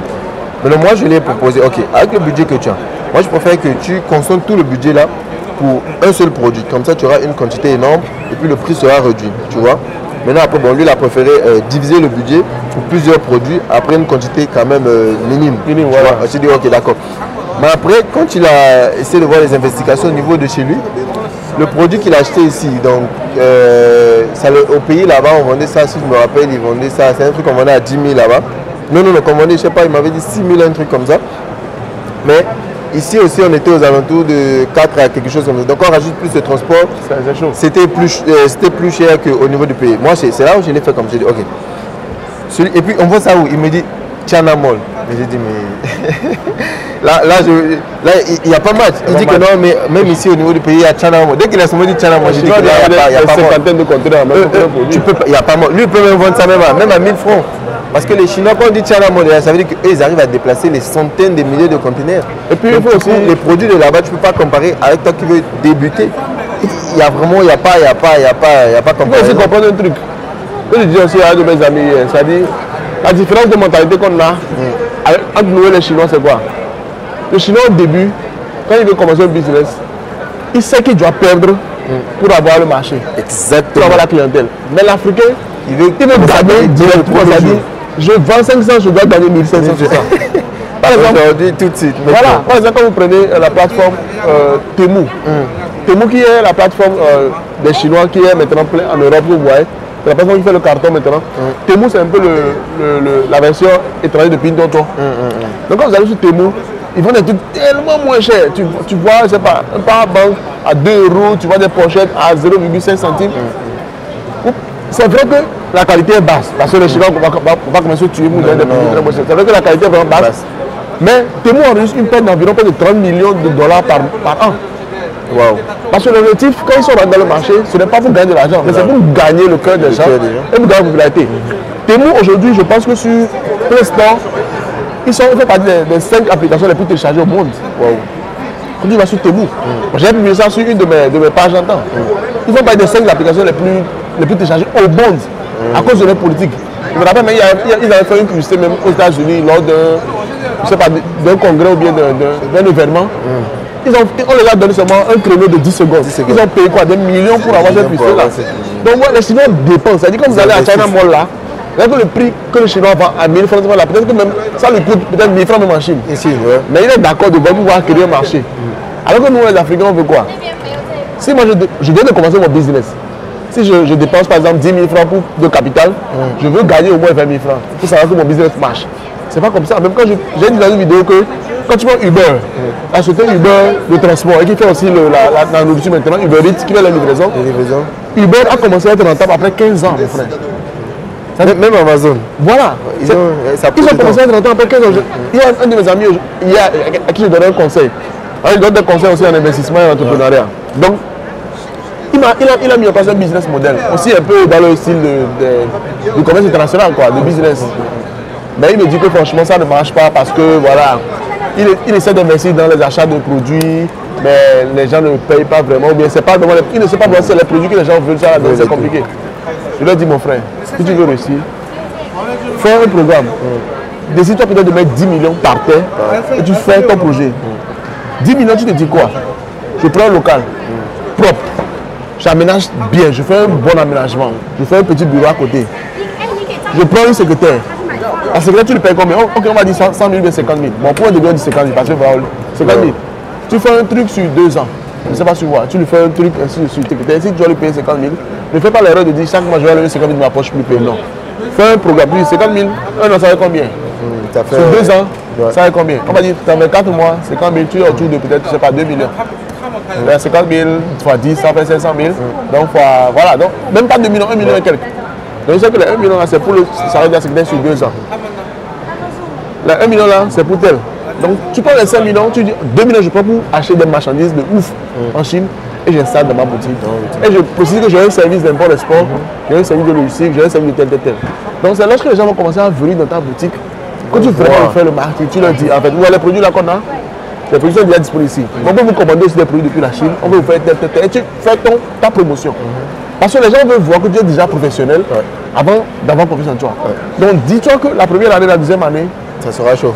Je n'espère même pas avoir de revenus. Parce que l'argent, j'ai investi dans mon projet. Et peut-être que je vais commencer à gagner le troisième, quatrième mois. Je pense que ça, ce sont les bases de l'étude de projet. C'est-à-dire quand tu fais une étude de projet, on me dit il y a un temps de solvabilité, il y a un temps à laquelle tu dois commencer à être rentable. C'est-à-dire c'est normal quoi. Pour ceux qui me suivent, quand on dit on fait un projet de quincaillerie comme moi, on dit on fait un projet, et l'IKEA qu'on a mis en place. Vous pensez qu'on gagne de l'argent sur l'IKEA pour le moment? Non, on a lancé la plateforme en janvier. Peut-être qu'on sera peut-être rentable après 4 ans, après 5 ans. Parce qu'il y a des gens qui travaillent, il y a des gens qui mettent des produits en ligne, il y a des gens qui traitent vos commandes, il y a des gens qui livrent. Tout ce monde-là, vous imaginez en combien de temps? C'est pas avec nos 1000 ou 2000 clients qu'on a actuellement qu'on va rentabiliser. Donc quand on met les prix qui sont bas sur l'IKEA, à perte. Parce que plus les gens ont confiance en nous, lorsqu'on va peut-être pas 100 000 clients, 200 000, 1 million de clients, là, même si on gagne 50, là c'est énorme. La quantité en fait. Voilà, donc on est conscient de ça. Donc tu vois qu'il commence son business tout à l'heure. Tu vas vouloir être médiocre au début et tu vas être médiocre combien de temps? Et espérer gagner quand? Donc il faut vraiment que ceux qui veulent se lancer dans le business là aient un capital. Pourquoi c'est dans tout ce temps on parle de capital? Sans capital, tu ne peux pas travailler. Tu ne peux pas travailler. Aie un capital, dis que okay, je veux commencer le business. J'ai un capital de 5 millions. Avec les 5 millions, je fais ci. Dans 1 an, je vais voir comment le business évolue. En fonction de l'évolution du business, tu décides d'injecter plus ou tu décides de commencer à faire des ajustements. C'est comme ça marche. Même si après 2 ans, tu fais faillite, tu aurais essayé. On disait hier qu'on n'a pas peur de l'échec. Non. En entrepreneuriat, on n'a pas peur de l'échec. Je ne sais pas si vous voyez, en entrepreneuriat, on n'a pas peur de l'échec. C'est une étape de la réussite. L'échec même nous enseigne beaucoup, plus que la réussite. Je disais à Patrick hier que moi, je ne m'inspire pas des gens qui ont réussi. J'écoute beaucoup Jack Ma parce que Jack Ma il a échoué beaucoup avant de réussir. Donc c'est un modèle de réussite, mais aussi un modèle d'échec. Donc par exemple, moi je ne suis pas les gens comme Elon Musk. C'est vrai que j'ai eu son histoire, mais au moment où je suis que c'est quelqu'un qui a bénéficié un peu du capital de son père, qui l'a aidé un peu au début. Et puis c'est vrai que c'est un génie. C'est un génie. Mais je me dis que c'est pas le même modèle avec Jack Ma. Jack Ma est venu from underground. Voilà, vraiment. Si vous voyez les exemples de Jack Ma, ça figure, ça veut dire que c'est quelqu'un de vraiment super. Donc je me dis que Elon Musk, c'est un génie, il a fait des trucs de malade. Tu ne peux pas copier. Donc si tu t'expliques de lui, ça ne sert à rien. Si par exemple tu as un projet, vois ceux qui ont essayé par le passé et ils ont échoué. Pourquoi ils ont échoué? analyse ça et puis écarte les raisons qui peuvent t'amener à échouer, qu'est-ce qui va rester? Rien que du positif. Et puis quand tu vois, surtout là je reviens sur ça, quand tu veux faire un truc, quelqu'un a déjà eu à faire la même chose, tu vois, toi tu vas vraiment prendre les échecs. Ok, là il n'a pas reçu. Pourquoi il n'a pas reçu? Quand tu essaies d'analyser le pourquoi il n'a pas reçu, ça va te donner la possibilité de pouvoir trouver la solution pour que lui exactement. Donc du coup, dans ton process, tu seras plus speed, quoi. Tu seras plus rapide que lui. Parce que tu sais, ok, voilà les erreurs, voilà les complaints. Ok, donc moi je peux trouver une solution. Voilà comment je peux faire des alternatives pour pouvoir résoudre le problème. Ouais, ça c'est vraiment. Donc, un peu ça. Et puis les gens vont me dire aussi que Hugo, mais les Chinois copient les trucs étrangers, mais ça marche. Erreur. Les Chinois ne copient pas les trucs étrangers, mais ça marche. Quand on prend par exemple, on va dire quoi? Qu'est-ce que les Chinois copient des États-Unis? Bon, il y a pas de trucs, on va dire par exemple, bon, qu'est-ce que je vais dire? Voiture, ok, on va dire même le Facebook ou bien les trucs de. Ils ont leur Weibo. Donc, vous voyez que le Chinois, il voit l'idée. Et puis, il voit pourquoi est-ce que cette application-là n'est pas influente en Chine. Il voit comment l'adapter. Donc, ça veut dire qu'un temps soit peu, il analyse le côté faible, en fait, du projet pour renforcer ça et proposer en Chine. Donc, vous allez penser que les Chinois, ils copient ce que les étrangers font ici, mais non. Ils analysent plutôt comment est-ce qu'ils peuvent utiliser ça là où on n'a pas pu faire la partie qui manque à l'étranger là, ils font ça en Chine. C'est un peu comme quand tu prends TikTok et Douyin. C'est vrai que TikTok et Douyin, ça appartient tous à Jean Yiming. Voilà, à une boîte. Comment on l'appelle même? C'est la boîte qui coiffe Douyin. Je connais le nom chinois, mais j'oublie un peu le nom. Chinois, c'est quoi? C'est Tiaoti, quelque chose comme ça. Tencent? Ouais, Tencent, voilà. Donc c'est le boss de Tencent, Jean Yiming. C'est vrai qu'eux, ils ont fait TikTok et eux aussi, ils ont Douyin. Donc vous voyez, il y a beaucoup d'applications où on a une version étrangère et ils viennent copier la version chinoise. Donc ça veut dire que quoi? Mais là, je te coupe même rapidement. Mais même pour Twitter, X, voilà, ils sont en train de copier les paiements de WeChat et tout. C'est ce que c'est vice-versa. C'est vice-versa. Donc par exemple, quand les Chinois, on prend WhatsApp et WeChat. Les Chinois ont vu WhatsApp. Ils ont dit que WhatsApp, on peut utiliser en Chine parce qu'il y a les restrictions. Voilà, on va faire WeChat. Et aujourd'hui, ils ont fait ça en mieux. En mieux. Il n'y a pas de comparaison. WhatsApp et WeChat, il n'y a pas de comparaison. Donc, ils ont analysé les faiblesses de WhatsApp. Ils ont développé ça dans WeChat. Ils savent que WhatsApp, on peut discuter. On peut faire des statuts. On fait des appels. C'est-à-dire c'est le minimum. Mais sur WeChat, on peut tout faire ça là. Ok, mais qu'est-ce qu'on ne peut pas faire sur WhatsApp? Ils ont mis ça sur WeChat. On peut payer. On peut utiliser des applications. On peut utiliser des applications dans WeChat. C'est-à-dire, tu es dans WhatsApp, mais tu peux peut-être utiliser, je ne sais pas, Facebook dans WhatsApp. Voilà, ou Didi, tu peux utiliser Uber dans WhatsApp, tu peux utiliser Wamai. C'est trop. Donc c'est pourquoi je vous dis que analyser les faiblesses et renforcer-vous et puis vous allez réussir. Donc c'est ça, c'est pas m'utiliser la parole. Ça c'est vraiment un bon point que tu as précisé parce que y en a. Moi je voulais aussi que on fait une petite parenthèse sur le temps. Parce que tu vois, il y a des clients aussi qui ne comprennent pas que il y a une différence horaire. Donc les clients s'attendent quand ils t'écrivent, après 10 minutes tu dois leur répondre. Mais toi, à l'heure que toi tu m'écris là, ça c'est l'heure que toi tu te réveilles. Ça c'est l'heure que moi je commence à dormir. Tu vois un peu le décalage horaire et puis voilà. Et puis le truc des VPN, on a vraiment une différence. Vraiment, la Chine c'est un monde à part en fait. La Chine c'est vraiment un monde à part. C'est tellement bizarre. Comment est-ce que moi au début je pensais que que les gens fassent le business avec la Chine. Ils savent automatiquement que c'est plus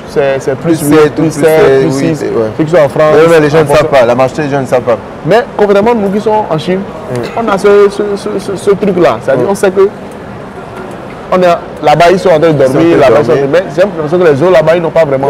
Parce que moi j'ai des gens à chaque fois ils me disent Hugo, c'est plus combien même. C'est plus combien. Je lui dis mais je dis ça plusieurs fois. Comment est-ce que tu dis il faut comprendre ce qu'il dit. Non seulement par rapport à ça, c'est-à-dire quand vous écrivez, on vous répond. Moi personnellement, les gens m'ont insulté vraiment par rapport à ça. Parce que moi, il y a eu le cas, mais de deux j'ai un emploi. C'est comme maintenant on te fait la vidéo, il est 12h05. Voilà, au niveau de Brazzaville, il est 5h. Au niveau de la France, il est 6h. Dakar, il est 4h. Voilà. Las Vegas, 28h. Cotonou, à Cotonou, là-bas, il est 5h. Il y a beaucoup de trucs. Et puis moi, même ça m'arrive parce que moi, j'ai des clients aux États-Unis. J'ai un client mexicain avec qui je discute souvent.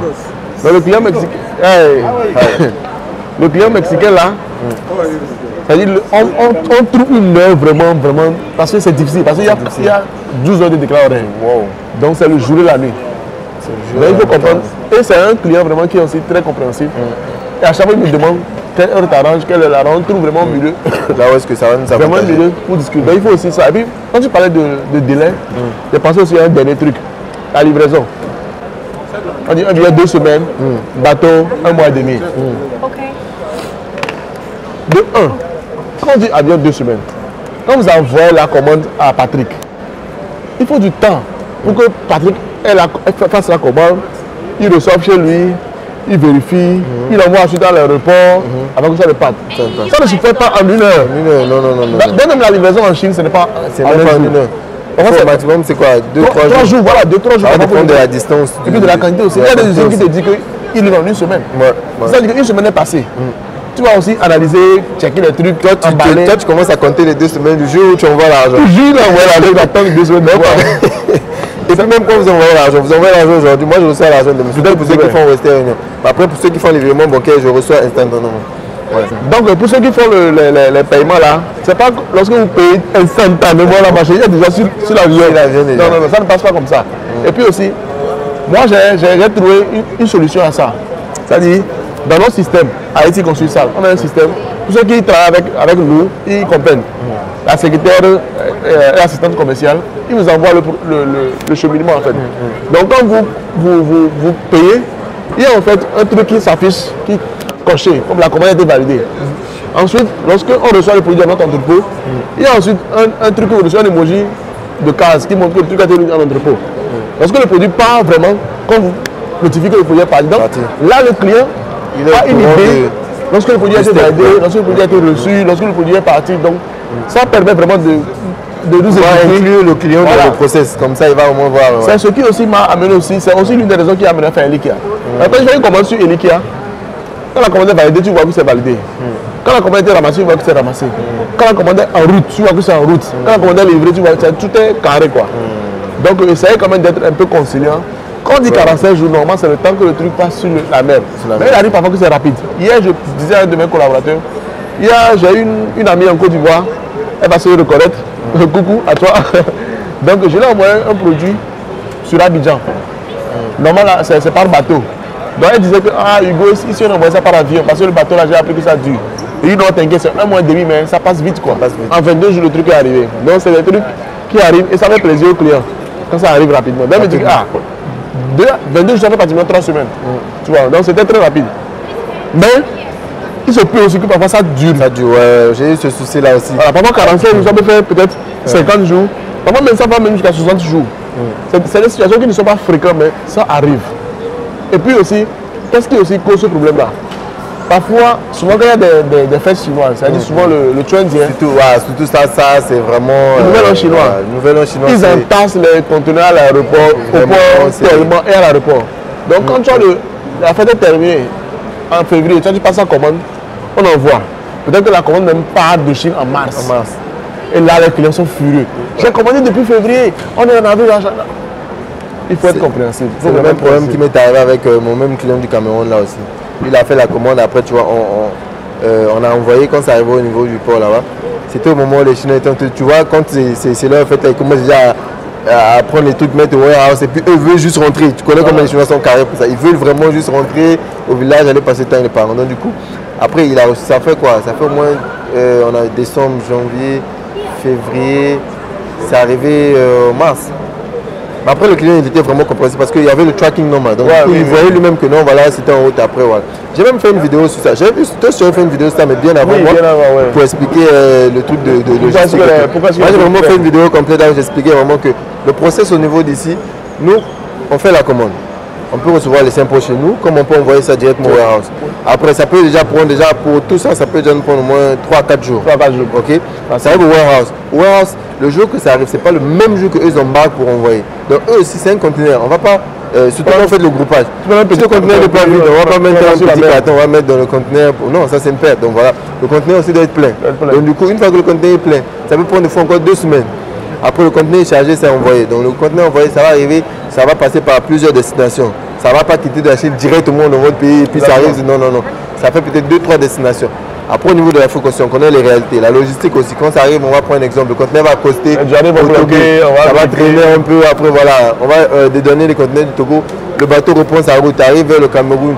Voilà, ça va. Donc vraiment, c'est un process que nous, on ne peut pas contrôler. Tout ce qu'on peut faire, c'est avoir le tracking number, voir, ok, c'est à tel niveau, c'est à tel niveau. Après, une fois que ça arrive, voilà, c'est les données. Et puis, voilà, les données, maintenant, eux prennent le relais. Après, le conteneur est sorti, on vous êtes contacté.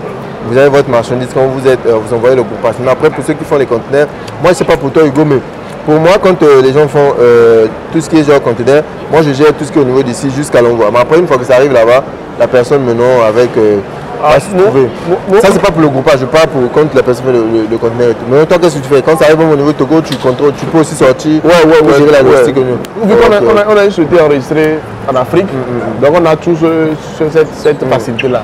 Donc en fait, nous, notre politique, c'est depuis la commande jusqu'à ce que le client le reçoit, on peut gérer tout. Moi, je suis dans la même politique, mais ça, c'est dans le groupage.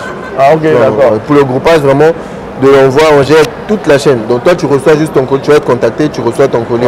Nous-mêmes, ceux qui font les conteneurs d'ici, on gère tout ce qui est au niveau de la Chine. Après, une fois que ça arrive là-bas, on te laisse le relais avec les fiches, comme ça, tu pourras... Pour les conteneurs, on gère vu qu'on a... Oui, dans le process aussi, on va voir comment ça va travailler avec certains... Justement, donc c'est à peu près ça pour la livraison. Mais il faut aussi noter que c'est le commerce international. Même moi, à mon niveau, j'ai des clients qui me disent même que Hugo, ne t'inquiète même pas de la livraison. Moi, j'ai une société de livraison en Chine, fiable, avec qui je travaille depuis peut-être 10 ans. Donc, tu vois, tellement le produit, vérifie-moi que tu t'es OK, envoie chez eux. Il y a ce genre de clients là. Donc, c'est pas parce qu'on dit qu'on gère tout, que si vous avez vos propres partenaires, vous n'avez pas de travail avec eux. Voilà, si vous dites que... Et puis moi, ça m'arrange. Ça nous enlève la responsabilité. Voilà. Là, moi, je sais que moi, j'achète, j'envoie le reste, toi, tu vas gérer avec ton... Parce que on a remboursé des clients juste parce que le produit est perdu en mer. Le produit a été perdu. Si par exemple le produit, moi je transfère le produit depuis la Chine jusqu'à chez toi dans ta maison. Donc ça veut dire que dès que tu reçois le produit, c'est ma responsabilité. Si le produit vaut 300 000, je suis obligé de te rembourser 300 000. Alors que comment j'envoie le produit à ton partenaire ici en Chine? Dès qu'il confirme qu'il a reçu, là c'est bon, là je suis content. Si il y a un problème là, vous gérez avec vous. Donc c'est aussi possible. Mais jusqu'on a aussi la possibilité de vous accompagner du début jusqu'à la fin. Voilà. Non, vraiment ça c'est une bonne principe. Bon, moi je voulais aussi qu'on parle aussi d'un truc que moi, je suis vraiment en train de pousser les gens à se lancer dans le packaging. Je ne sais pas si tu as une idée. Mais le packaging dans le sens, tu vois, on a beaucoup de produits au niveau de l'Afrique là-bas. Tu vois comme au niveau de la Chine, tu vas aller au supermarché, tu vas tout trouver. Les arachides sont packaging. Quoi, même la canne à sucre, l'eau de coco. L'eau de coco, l'eau de coco, j'ai vu ça. Ça dit que j'avais vu ça aussi. Moi j'ai vu ça. Ça dit qu'on parle de tout était emballé. Moi je voulais que tu mettes une action sur ça parce que moi j'ai fait une vidéo sur ça là où est-ce que je disais vraiment qu'il y a la possibilité en Chine vous pouvez personnaliser, surtout la personnalisation vraiment de, je parle de tout ce que vous avez dans la tête, vous pouvez personnaliser ça. Après nous on a un process, on vous accompagne vraiment dans tout le process, le logo, la création du nom, vraiment on va vous accompagner dans tout le process, le package. On va vraiment travailler ensemble pour pouvoir vous inclure dans le process, vous allez voir comment ça se passe. Vous allez valider tout ce qui va être validé pour le paquet d'emballage et tout. Je dis bien pour tous les produits que vous avez dans la tête. Tout. Parce que Hugo peut témoigner, au lieu de la Chine, tout est les arachides. Moi, ce qui m'avait vraiment choqué, c'était l'eau de coco. Ça, c'est le pain. Regarde. Ce que vous voyez, c'est du pain. Ouais. Mais c'est un plastique unique. Vous savez que tu prends, tu ouvres, tu manges. Alors qu'au pays, vous avez les gens prennent ça avec un petit papier. Mais il y a le papier au milieu et le pain long comme ça. Le pain déborde et tout, tu tiens le pain. C'est chaud. Ouais. Mais même le pain là, tu vois pas quand tu vas dans le supermarché, le même pain là, tu vois comment c'est emballé. Il est emballé. Moi je vais avoir ma parfois pour acheter des baguettes. Des baguettes là. C'est emballé. Il y a une partie transparente où tu vois la baguette et puis. Tout est emballé. Et puis c'est personnalisé quoi. Je sais pas si vous voyez. Donc ce que Patrick dit, je pense que c'est assez important. Il y a certains qui se plaignent du fait que la quantité minimum est élevée. Mais si vraiment vous voulez avoir un business sérieux, il faut avoir un packaging. Il faut mettre les moyens pour avoir un packaging. C'est le milieu. Et puis comme il le dit, chez nous aussi, on vous accompagne. D'ailleurs, vous savez que nous on fait l'infographie, le design, tout ça là. Donc on vous accompagne du début jusqu'à la fin. Que ce soit même des papiers, des plastiques, des petits plastiques. Même j'ai des gens qui m'ont contacté pour acheter des machines de Puata. Je suis aussi venu par rapport à ça. La dernière fois, il y avait des Chinois qui étaient étonnés de voir qu'en Afrique, on boit de l'eau dans le plastique. Bon, je n'ai pas eu à faire beaucoup de commentaires par rapport à ça parce que je dis que Je ne sais pas si là, moi personnellement, la même chose. Ils ne comprennent pas nos réalités. Donc, voilà. Moi, je ne sais, moi personnellement, c'est vrai que moi personnellement aujourd'hui, je ne serais pas très à l'aise de boire de l'eau dans un plastique. Ouais. C'est peut-être que je préférerais ça. Ou bien un gobelet comme je le bois ici, un gobelet en papier. Parce que moi je bois de l'eau chaude. Donc c'est beaucoup plus hygiénique. Ouais. Du coup, je ne sais pas si le fait, les puata, comme on le dit chez nous en Afrique, je ne sais pas si c'est culturel. Parce que quand moi je vois le coût de production, je me dis que pourquoi ne pas investir plutôt dans une machine qui produit les bidons, et puis ça sort, et puis voilà, vous vendez. Je ne sais pas si c'est les bidons qui vont coûter cher au niveau des coûts de production. Parce que quand tu dis ça, parfois les gens disent que à Hugo, c'est parce qu'aujourd'hui tu es truc là, non, c'est pas ça, c'est pas ça. C'est des idées. Si on vraiment se développe. La Chine, 20 ans en arrière aussi, était comme nous. Exactement. Mais s'ils sont à ce niveau aujourd'hui là, regarde le café, même que nous-mêmes on se fait, on boit ici, c'est ça quoi. C'est-à-dire, le café que nous-mêmes, j'ai même envie d'enlever même le truc pour leur monter. Attends, je vais faire ça. Ouais, vas-y. Donne-moi 2 minutes. Comme ça aussi, bon, voilà. C'est-à-dire, un package comme ça. C'est un papier jetable qu'on vend en Chine, ça. Ça, c'est papier jetable. Ça, c'est le résultat final.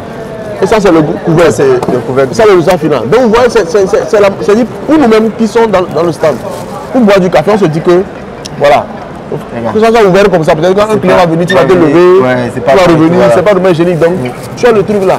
Donc, je vois que c'est vraiment. Et puis il faut préciser que tu peux personnaliser ça. Hein. Tu peux personnaliser ça, voilà. Ton logo, voilà, après tu fais ton café.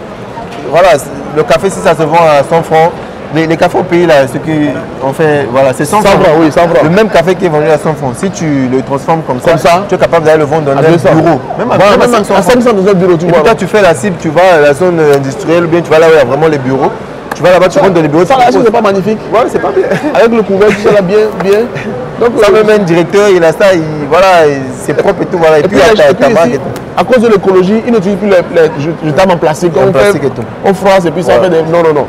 Des jetables en papier dur, tout ça là que vous personnalisez avec l'eau chaude. Voilà. C'est des idées que nous on dit. C'est parce qu'on a fait la remarque ici en Chine.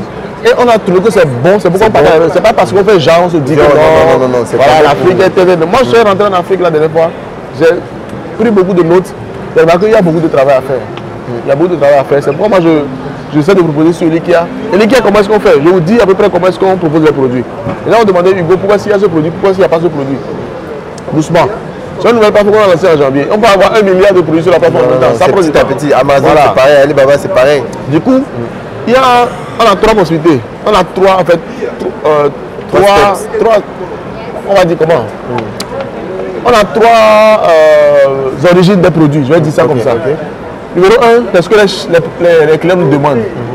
Un client peut venir dire, ah Hugo par exemple, je vais acheter ça, aide-moi à trouver ça, vraiment ce produit-là se vend bien. On dit bon. Vu qu'on a déjà fait tout le souci pour trouver le produit là, le prix ça là, on donne au client. On met en ligne pour que si demain, un autre client a besoin de ça, il trouve ça en ligne. Il a même dit de nous contacter pour avoir les mêmes informations. Ça dit que avant, on faisait un boulot 100 fois. Aujourd'hui, on fait un boulot une fois et c'est bon. Parce que si quand un client a besoin de ça et qu'on fasse le souci et qu'on mette en ligne, les autres clients pourront en bénéficier. Ça, c'est le premier. Deuxième, nous-mêmes, on est en Chine. On voit des choses. Par exemple, hier, je suis avec ma secrétaire. Hier, il doit mettre un produit en ligne. Le produit, c'est derrière moi ici. Après, je vais demander si Patrick peut y mettre l'image. Vous allez voir. C'est le produit là, pour faire des glaces. C'est un produit cosy. Nous, on l'a mené à la fois parce que parfois, il fait chaud. Tu mets de l'eau, tu mets un peu de glace. Des petits trucs comme ça. C'est un produit qui fait des glaçons en 7 minutes. Et quand tu mets l'eau, tu allumes ça. En 7 minutes, ça commence à sortir comme ça. Et tu mets les glaces, tu bois. Donc, je veux que c'est des trucs. Il dit à un ami, la dernière fois, j'ai mis ça en statut, quoi, parce que moi, ça m'a plu. Il y a un de mes partenaires qui me dit que c'est des trucs que les restaurants, les bars pourront exploiter en Afrique. Quand on voit des trucs comme ça ici en Chine qui sont géniaux, on propose. Parce que c'est des trucs qui ne coûtent pas cher en fait. Exactement. Parce que cette machine là, ça coûte quoi? 200 ou 300 RMB. Tu l'as fait venir en Afrique, peut-être maximum tu payes 5 000 francs CFA. Dans un capital de 35 000, tu as ça. Imagine le genre que ça fait quand tu mets dans ton resto. Ça donne un plus-value. Voilà, les gens viennent, il y a la glace directe. On ne va pas ouvrir, prendre un gros glaçon. Voilà, donc c'est les bouteilles de maillot. On tape le maillot pour casser la glace et tout. C'est des trucs vraiment que, voilà, on propose pour que vous ayez quand même. Et puis même la glace, tu vois, elle est carrée, elle est vraiment. Il y a une forme. C'est pas les glaces qu'on tape comme ça, c'est bizarre et tout. C'est bizarre. Donc, c'est comme ça, c'est des trucs que nous trouve vraiment intéressant et on propose. Par exemple, ça, le produit qui est ici. C'est pour les tissus. Ouais, c'est juste une boîte. Mais dans la boîte, en fait, il y a le paquet pour le tissu. Papier mouchoir, voilà. Papier mouchoir. Donc, ça, on va dire que peut-être quelqu'un qui n'est pas dans sa vie ne va pas acheter ça. Mais quand tu viens sur un stand, tu vois le plastique du papier mouchoir, un peu de papier. Et tu vois une boîte comme ça. Dans laquelle tu tires le papier. Comme ça, tu retires. Et puis ça a une forme un peu jolie, bien, tout là, que tu peux même personnaliser. Tout le temps souhaité. C'est des trucs comme ça qui font la différence. Mais c'est des petits trucs comme ça. C'est des détails qui font la différence. Donc c'est des trucs que nous on propose pour vous aider à quand même à vous, comment dire, à vous différencier. Différencier des autres. Parce que c'est ce qui fait la différence. Si tu es différent des autres, parce que personne n'aime se confondre dans une masse. On voit que tout le monde fait des trucs, mais qui est vraiment, voilà, particulier. Après, c'est les petits détails comme ça qui pourront te donner la possibilité de pouvoir faire une marge de plus ou encore rajouter un surplus. Si tous les restaurants, toi tu essaies de faire ces petits détails là, ton plat, si le plat est vendu à 1000 francs, tu peux ajouter 300 francs d'euros, 1300. Mais quand le client arrive, le service aussi, l'environnement, ça lui donne envie de pouvoir compléter les 1300. Il ne va pas penser non mais pourquoi je ne vais pas les payer. Non, il va dire non. Là c'est même moins cher parce que je paye 1300 mais regarde le service que j'ai, regarde comment on me sert. Voilà, tout ce qui va avec, ce sont des petits trucs comme ça vraiment que voilà, qui vont mettre vraiment un point sur ça. Très important. C'est vraiment très important. Donc je veux aussi revenir dans des questions que beaucoup de gens ont posées. Les gens m'ont dit Hugo, pourquoi tous les étrangers ont des badges de couleur bleue?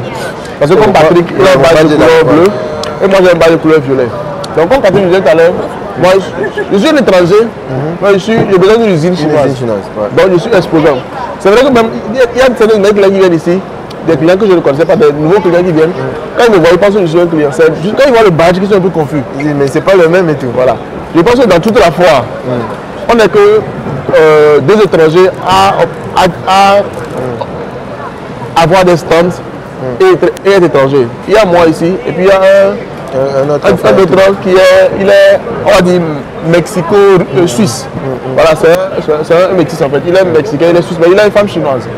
Donc ici je suis chinois, je suis exposant. Donc je sais que en fait, je travaille pour une marque allemande qui est Bestley. Je vais prendre un produit, vous allez voir. Parce que je ne vais pas aller dans le stand de Bestley sans parler de Bestley, sinon. Non, là, c'est aussi, ouais. Voilà, donc ça c'est un des produits. Accessoires pour les bébés et tout. Pour les enfants et les bébés. On a une marque allemande, nous on a nos usines qui sont implantées ici en Chine, précisément dans la province de Futian. Donc qu'est-ce que nous on produit dans l'usine? On a deux lignes de production. Donc la première ligne de production, c'est les articles qui sont faits avec du tissu, comme les portes-bébés, les portes-bébés de randonnée que les gens portent pour aller à la montagne et autres là. Et puis aussi, il y a des fabriques de tissus, voilà, comme les portes-bébés comme les kangourous. Ça, vous savez qu'en Europe et en Asie, les gens ne portent pas les enfants au dos avec les pagnes comme on le fait chez nous en Afrique. Donc il y a des portes-bébés de différents types. Donc il y a des portes-bébés avec des supports aussi. Voilà, des supports ici. Parfois même ici en Chine, quand tu vas dans les parcs, il y a les grands-mères, les enfants de peut-être 3-4 ans, ils les mettent assis, ici comme ça, et puis voilà, pour éviter que le poids soit trop sur la main. Donc il y a ça, et puis il y a les lits de bébé. Donc les lits de bébé aussi, on les produit. Donc l'autre ligne de production, c'est les tricycles, comme je l'ai montré tout à l'heure. Les tricycles et puis les scooters, on appelle les trottinettes. Les trottinettes, voilà. Les vélos de bébé, voilà. Donc c'est à peu près les trucs qu'on produit. Donc en gros, vous êtes dans tout ce qui est pour produit pour enfants, produit pour bébé. Souvent, on parle de 0 à 12 ans. Voilà. Donc les produits d'enfants de 0 à 12 ans. Donc voilà ce que moi je produis à Futian. Donc il faut comprendre que c'est vrai que je fais dans le commerce international, mais ma spécialisation, c'est vraiment les produits pour bébé. Mais mon agenda m'a permis de connaître beaucoup d'usines. Beaucoup de services. C'est-à-dire que peu importe ce que tu veux produire en Chine, c'est possible. C'est possible. J'ai un catalogue assez. Moi, j'insiste surtout sur ça personnellement. J'ai un catalogue assez fourni. Et puis, je travaille pour un groupe chinois. C'est vrai que ici, notre usine est implantée à Futian, mais on appartient à un groupe chinois qui s'appelle Steiger. Donc, Stiger. Donc, le groupe chinois est basé à Guangzhou. Et dans le groupe chinois, là, on a une autre usine qui produit des appareils électroniques. Comme les chargeurs, les powerbanks, ça. Et je disais dans ma vidéo que j'avais fait la dernière fois, j'avais des clients qui sont venus du Brésil. Donc on les a amenés dans l'usine. Vous avez vu dans la vidéo, on avait porté des trucs. Parce que les usines électroniques, on porte des protèges. Donc, je disais aux gens qu'en fait, on avait un contrat avec Techno.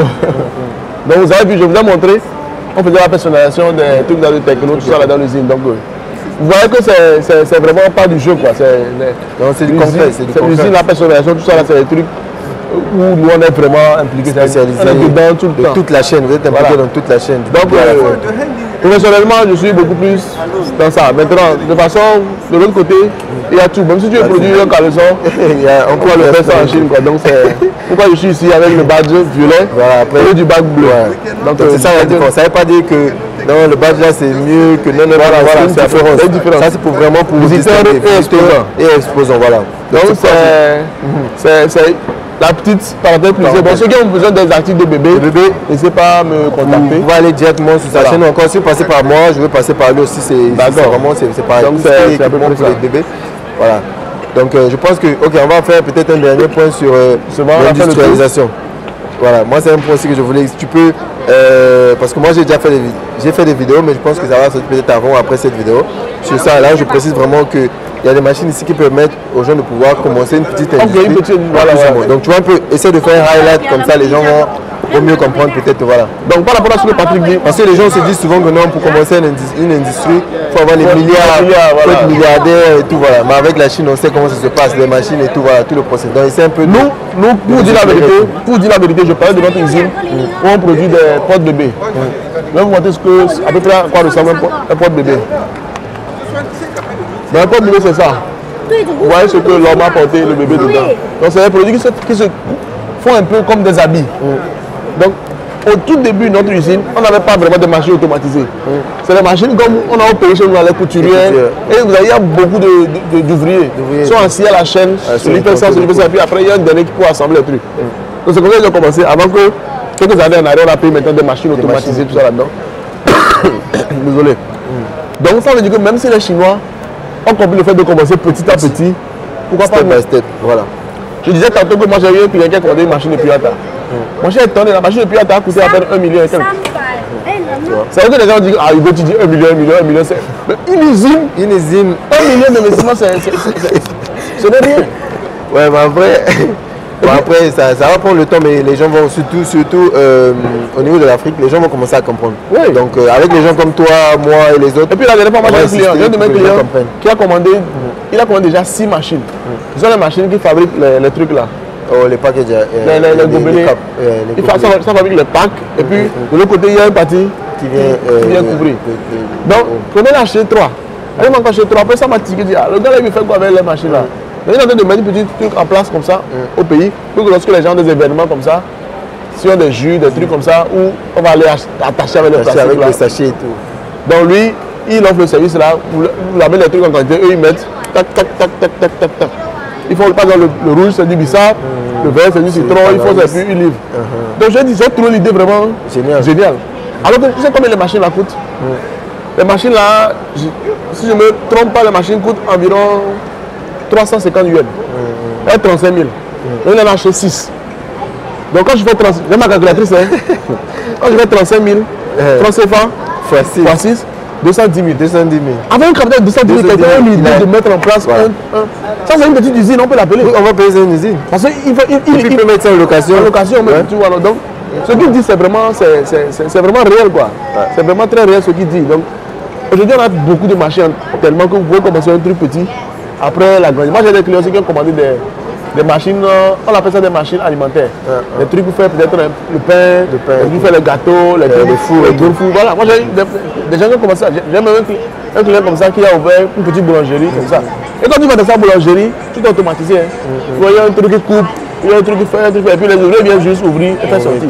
C'est très magnifique. Si tu peux même faire la totalité, tu vas voir, c'est pas ce que les gens pensent. Voilà, le prix vraiment. C'est pas, comme je disais, une machine qui fabrique les gobelets là et qui fait le papier tout ça là, 35 000 Une machine, voilà. Vous imaginez. La machine depuis la grosse machine là, c'est. Donc on a arrêté d'avoir peur de l'industrie. L'industrie, ça ne veut pas dire qu'il faut avoir les milliards. Non. On peut avoir une idée. Nous, on peut t'orienter, on peut t'accompagner. Voilà, on peut te proposer des machines par rapport à ton idée. On sait, ok, nous sommes ici. On voit des choses que vraiment, Hugo, il sait ce qu'on voit ici. Voilà, tous les jours avec la Chine, tu es surpris parce qu'il y a quelque chose de nouveau que tu vas voir. Il y a aussi ça. Voilà, tu sais, j'avais des surprises en Chine. Le dernier point aussi que moi je voulais que tu expliques un peu aux gens. Parce que même hier, j'étais avec la dame de l'autre côté et elle est dans les couches. Voilà. J'avais un client qui voulait faire les couches et tout. Voilà. Lui me dit non, moi je fais mes couches à Dubaï et tout. Tu sais, elle est juste à côté. Elle est de l'autre côté. Elle me dit mais les gens de Dubaï là, mais il y en a qui font ça ici chez nous. Bien sûr. Quand tu fais comprendre les gens que même quand vous allez à Dubaï, ceux qui disent non, moi je n'achète pas mes trucs en Chine, moi je viens de Dubaï, ça vient de Dubaï, ça vient de la France, moi je rigole tellement, je dis vous ne comprenez rien encore. Vous n'avez encore rien compris au niveau de la Chine. La majorité si vous allez à Dubaï, vous voulez prendre un produit, demandez aux gens de vous emmener à leur usine. Vous allez voir la majorité des temps, ils ont des bureaux mais ils n'ont pas d'usine. Et puis parfois ils ont des unités d'assemblage. D'assemblage, voilà. Mais la production se fait au niveau d'usine. Quand la dame m'a dit ça, j'ai rigolé, elle me dit oh mais from Dubaï.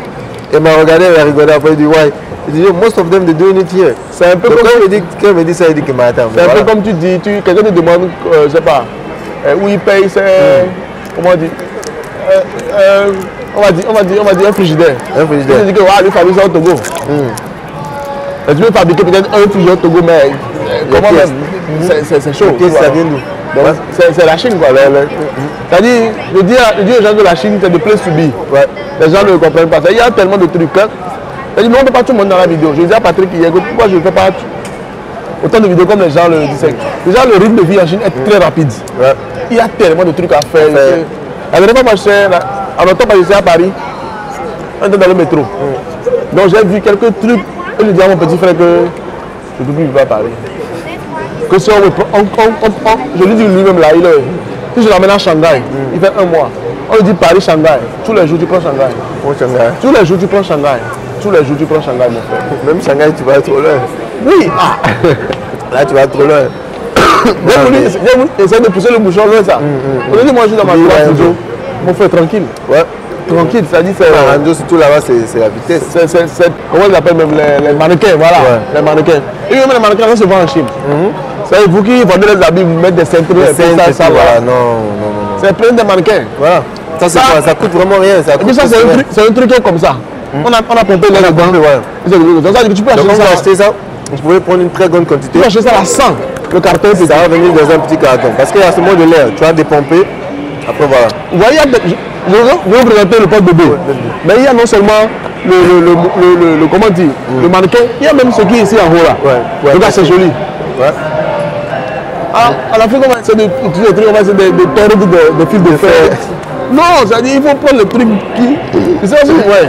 Et même, regardez, le chinois a la mentalité différente. Bien qu'il a le mannequin, on l'a aussi porté un habit. C'est-à-dire, c'est les détails. Ça te donne un peu le visuel de comment est-ce que ça va ressembler. Donc quand tu vois ça sur le stand, et quand tu vois sur le stand sans habit, tu verras la différence. Tu verras quelqu'un qui est dans les détails, quelqu'un qui n'est pas dans les détails. Donc quand tu vois des porte-bébé avec support, c'est ça. C'est le truc où quand le bébé est dessus, même tu ne sens même pas le poids du bébé. Donc ça ne coûte rien. C'est-à-dire, c'est vrai que les gens vont dire en Afrique, ah le bébé, moi je le mets au dos, tu as la mère au dos et tout. Ça, tu peux le mettre au dos. Tu peux le mettre au dos comme tu le mets devant, de face. Donc c'est le truc que voilà, vous pouvez commencer à changer de mentalité un peu quoi. C'est-à-dire. Ouais, je vois. Et donc ça, avec ça, tu peux aussi mettre devant. Devant et derrière. Ah bon. Devant et derrière. Donc c'était à peu près la parenthèse. Non, mais comme ça, les gens voient un peu. Voilà. Sport publicitaire. Sport publicitaire. Après ça, c'est comme on dit, bon, ça c'est pareil avec le pagne, hein, comme chez nous les mamans. Voilà, c'est le tissu, comme je disais, c'est le tissu, c'est le truc qu'on a cousu. Hein. Et puis c'est les trucs là, c'est un peu comme les habits. Donc on prend un jean, les boutons, on l'achète, on le met, c'est exactement ça. On se disait, à notre début, au début de l'usine, tout ça se faisait avec les machines de couturier là. C'est après qu'on est entré vraiment avec les machines automatisées. Donc c'est vraiment des trucs que souvent moi ma plus grosse base de clients est en Europe et aux États-Unis. Okay. Les Africains, quand ils disent on n'a pas besoin de ça ici, on a besoin. On a besoin. Et il faut rentrer dans le. Il faut emporter le pas quoi. Donc c'est la parenthèse que je voulais ouvrir avant qu'on ne puisse faire la conclusion sur ça. Non. Donc vraiment, Moi, c'était vraiment un plaisir de pouvoir discuter avec eux. Comme ça, au moins, moi j'ai l'habitude de dire des choses. D'une autre personne, vraiment, je pense bien qu'on a la même philosophie. Donc du coup, ça c'est vraiment pour essayer d'éclaircir un peu plus qu'est-ce que nous on fait et puis comment est-ce que vous, au niveau de l'Afrique aussi, vous pouvez changer certains trucs. Parce que quand on vous dit ça, c'est pas vraiment pour se moquer des gens en Afrique. Vous faites genre comme d'autres vont se dire, mais non, mais lui c'est parce qu'il est en Chine, mais non, il parle. Non, c'est vraiment pas ça. C'est vraiment pour vous dire qu'il y a des choses qu'on peut changer. Il y a des bonnes habitudes. On ne peut pas tout copier de la Chine. Voilà. On ne peut pas copier. Voilà. Il y a des choses qu'on ne peut pas copier. La preuve, la Chine n'a pas tout copié de l'Europe. Exactement. Le 25 décembre, on travaille ici. Voilà. On est au bureau. Et quand il demande le 25 décembre, il n'y a pas des histoires. Le 25 décembre, c'est une fête occidentale. Donc on ne copie pas ça. Donc ça veut dire que. Mais la fête chinoise, par contre, vous avez deux semaines, un truc comme ça. On peut prendre l'exemple sur les bons trucs, mais pas tout copier bêtement. Donc je pense que ce que Patrick dit, c'est assez important. Et puis moi, j'aime vraiment. Je voulais aussi ajouter un truc par rapport à nos frères qui sont aussi en Chine et qui veulent se lancer dans les services. Lancez-vous. C'est-à-dire, moi je suis quelqu'un, je me dis que le marché est grand. Il est tellement grand. Moi j'ai vu Patrick, moi j'ai été vraiment content de voir quelqu'un aussi qui fait à peu près ce que je fais. Je suis content. C'est-à-dire, si on est même 100, on est même 200 dans le domaine ici, il n'y a pas de souci. Parce que moi, les gens me disent que Hugo, tu débordes trop de confiance.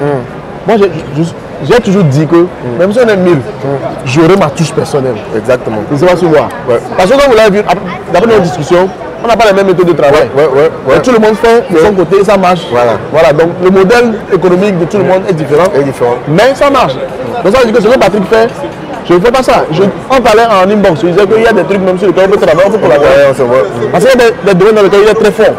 Des domaines dans lesquels peut-être je suis fort. Quand j'ai un client dans son domaine, je dis mon frère, j'ai un client comme ça. Bon, plus que j'ai un professionnel, je lui mets sur le dossier. Peut-être que je ne dirais pas au client que c'est Patrick qui travaille. Mais à la fin, le client est satisfait. Voilà. La chaîne, tout le monde est satisfait. C'est la satisfaction qui compte. Ne dites pas que c'est parce que Hugo n'est pas professionnel je donne les embarras. Dans les machines, c'est pourquoi non. J'ai des contacts qui sont professionnels dans les machines. Vous aurez le résultat. Donc c'est à peu près ça que je voulais. Tu mets mon Chine, c'est pareil avec les Chinois. Oui. Tu viens chez les Chinois, tu lui demandes un truc. Il dit il fait. Mais il fait pas. Après la personne a dit. On était allé à COB. Donc on demandait un truc. Le chien dit non, attendez. Je dis mais tu fais où? Il dit attendez. Et il va. C'est son ami la personne. Donc tu vois que c'est les gens qui travaillent. Garder l'argent de la communauté. Voilà. C'est très important. Sinon Patrick, c'était vraiment un plaisir. Non, vraiment moi c'était un plaisir avec toi. Donc voilà, et puis pour préciser aussi, comme j'ai précisé sur le début, je précise encore ça. Hugo, c'est une personne que moi je suivais avant même de pouvoir commencer ma chaîne YouTube. Je faisais mon business avant. Un abonné de luxe, ça. C'était un abonné. Après aussi, voilà, je me suis dit, bon voilà, ok, moi aussi, il y a un moment, je me suis dit, après j'ai voulu bien m'organiser pour pouvoir me lancer aussi. Voilà. Ouais, mais pour noter quand même que j'ai été impressionné par Patrick hier parce que, en fait, moi je suis quelqu'un qui était regardant sur le détail. Il a dit ça, je dis, mon frère, apparemment, tu es même impressionné que moi parce que, moi en fait, c'est un problème de temps. C'est vrai qu'on essaie d'ajuster ça au fur et à mesure. Mais quand je vois les vidéos, bien qu'il a commencé après moi, mais quand tu vois, il s'est lancé, c'était propre, bien structuré et ça évolue quoi. Le nombre d'abonnés qui grimpent, tout ça là, donc ça veut dire que, voilà, tant que tu t'appliques dans ce que tu fais, ça va marcher quoi. Ça dit, et puis pour ceux qui sont croyants, croyez que Dieu va bénir ça. Non, ça va toujours marcher. Donc vraiment ravi quand même, encore une fois. Non, vraiment, c'était un plaisir. Et puis voilà. Et ce n'est pas la dernière vidéo qu'on fait. Non, je pense pas. On va faire une vidéo dans une usine sûrement. Forcément. Et puis voilà. Peut-être même après, je viendrai chez vous pour pouvoir visiter. Il n'y a pas de souci, Comment ça se passe. Donc restez branchés et puis abonnez-vous aux deux chaînes. Voilà. On va suivre la chaîne de Hugo, comme ça vous pourrez aller vous abonner là-bas. Donc le mot de la fin, Hugo, on se dit quoi? Donc merci à tous. Merci aussi à Patrick pour l'invitation. Merci aussi à toi aussi. Parce que ici, on est dans mon stand, mais on a le studio virtuel de Patrick. Donc, si vous avez des questions, vous laissez en commentaire. Et puis voilà, on se fera un plaisir de répondre. Et puis voilà. Donc, ciao, moi je vous retrouve. Ciao, bye bye.